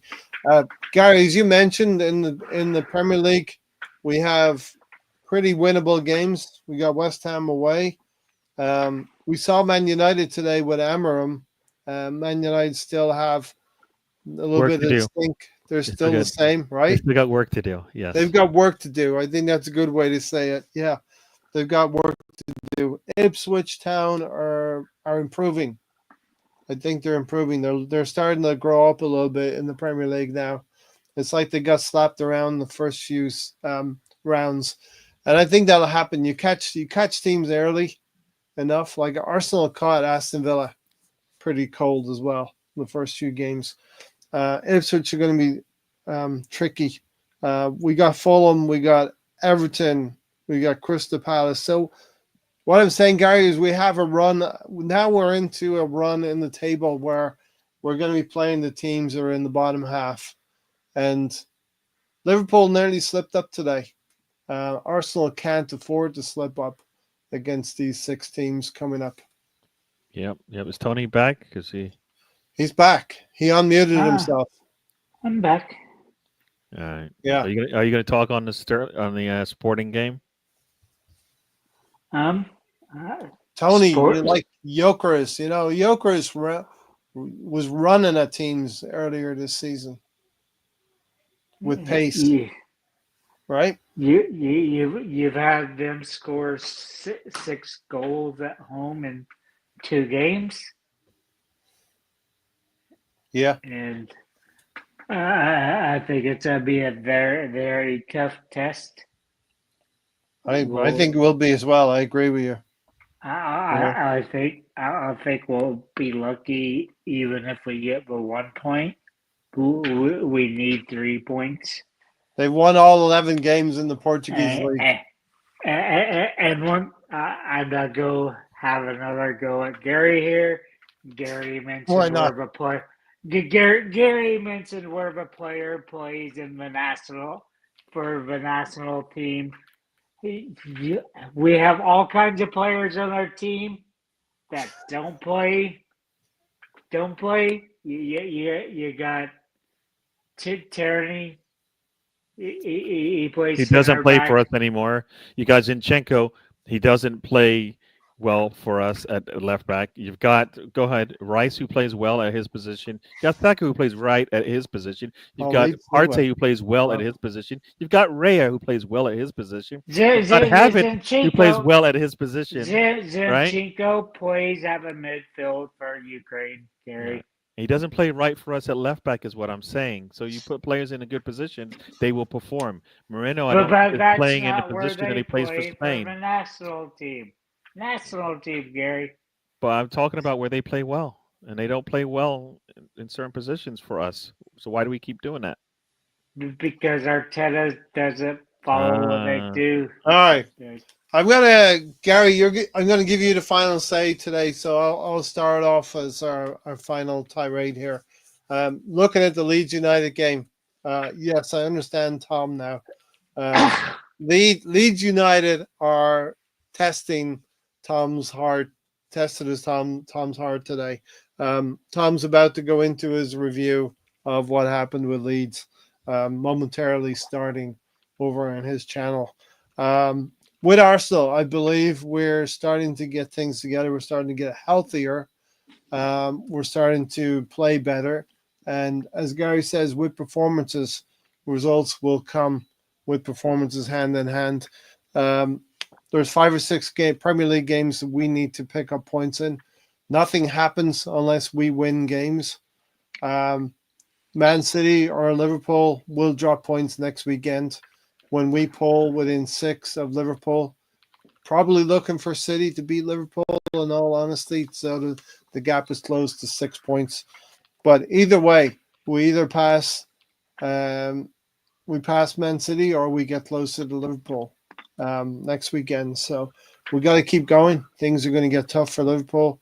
Things have been tough for Man City, but Arsenal are playing better now. And I think Mikel Arteta demonstrated by this game, but I need to see more of it. Might have learned to use his squad to greater effect. Honestly, that means Gabriel Jesus has to play some minutes. We don't like it, but it's happening. He doesn't need to be starting against a top 16. Raheem Sterling getting some minutes and coming up with an assist as well for Ethan Waneri. I think that was good as well. We need to see players who have not contributed this season start making contributions.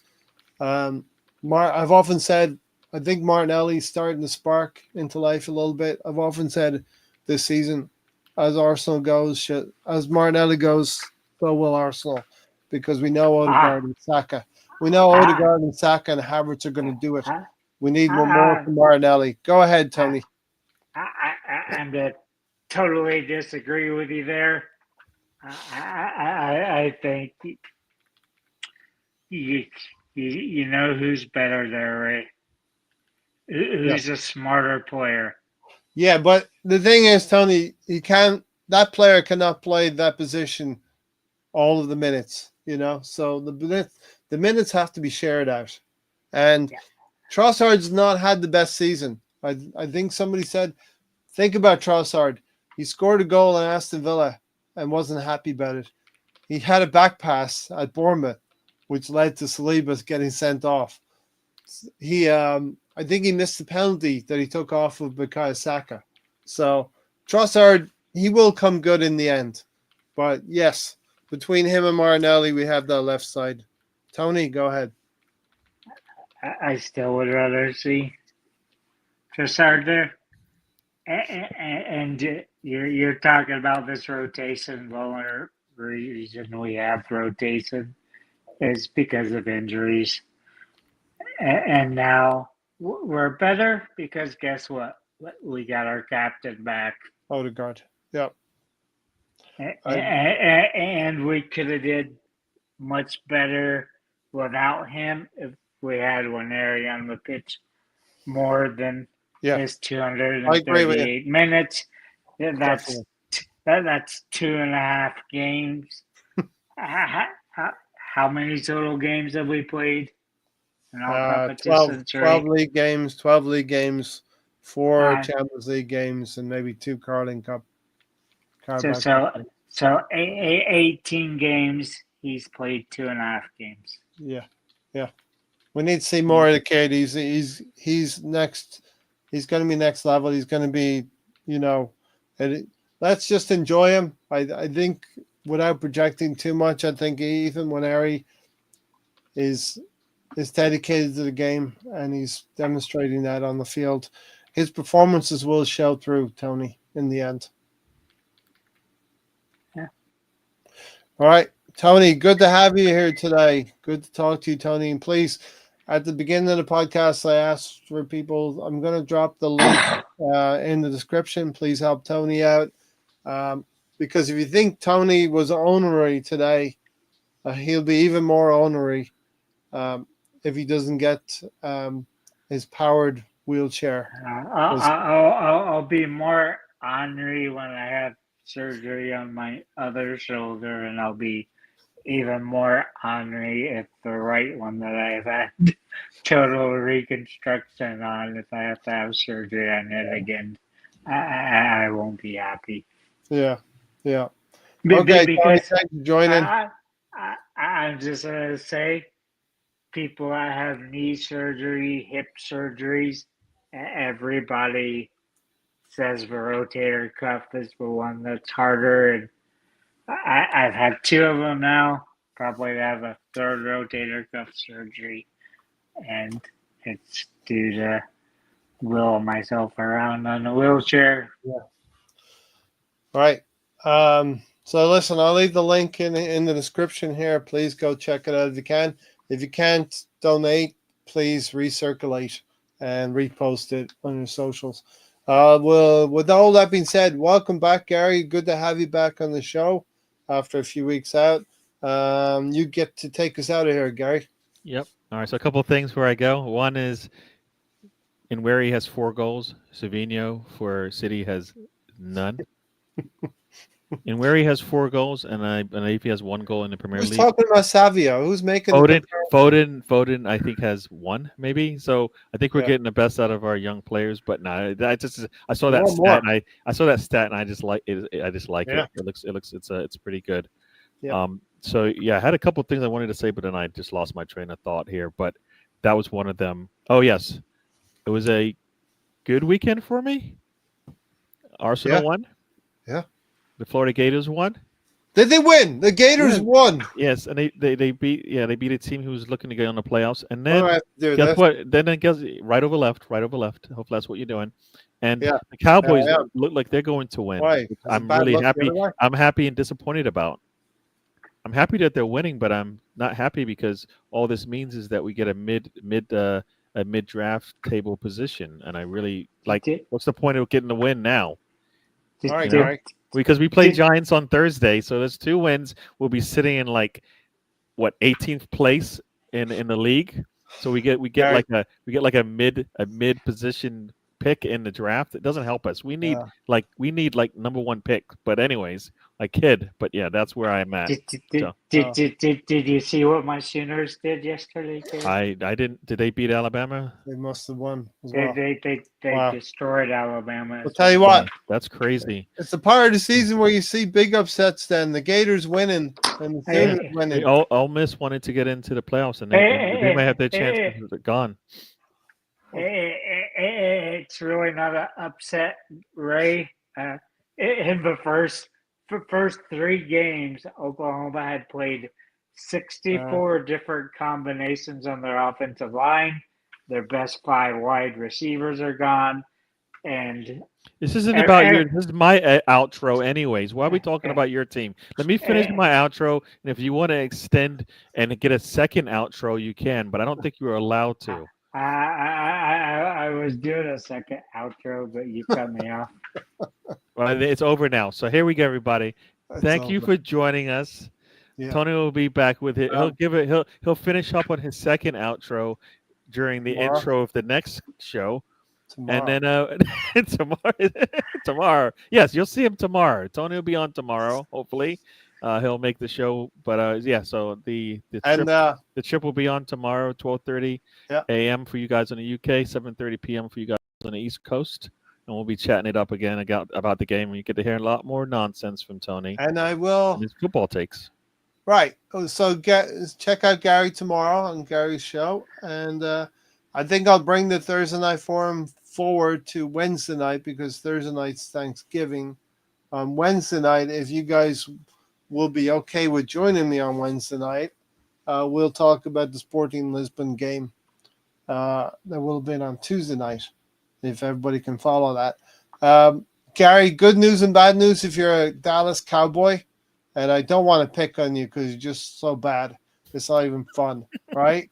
It's You not should even beat the fun. Giants. That's the good news. You That's should beat the yeah, Giants. but the bad part is that just means that the Giants probably will end up with the. Right now, the Giants are fighting for that top spot with the Jags and the Raiders, Yeah, and the Titans. Oh my gosh, they're all sitting on two you're so losses, bad. 2 wins. Yeah. So yeah, The bad news is Giants are still bad. yeah, That's the bad news for you, you know? yes. But I don't know. The Eagles will go to the Rams, and they could get beaten at the Rams tonight. So there you go. That's what happens. All right. Go check out Gary tomorrow. Check out Tom. He's probably online right now. And we'll probably bring the Thursday night forum to Wednesday, where we'll talk about Sporting Lisbon. Hopefully, we're talking about a good performance from Arsenal on Wednesday night, or else it could be a very, very short Wednesday night show. All right. Take care, everyone. Thanks, Tony. Thanks, Gary. We'll see you on the next one. Be good out there. Right.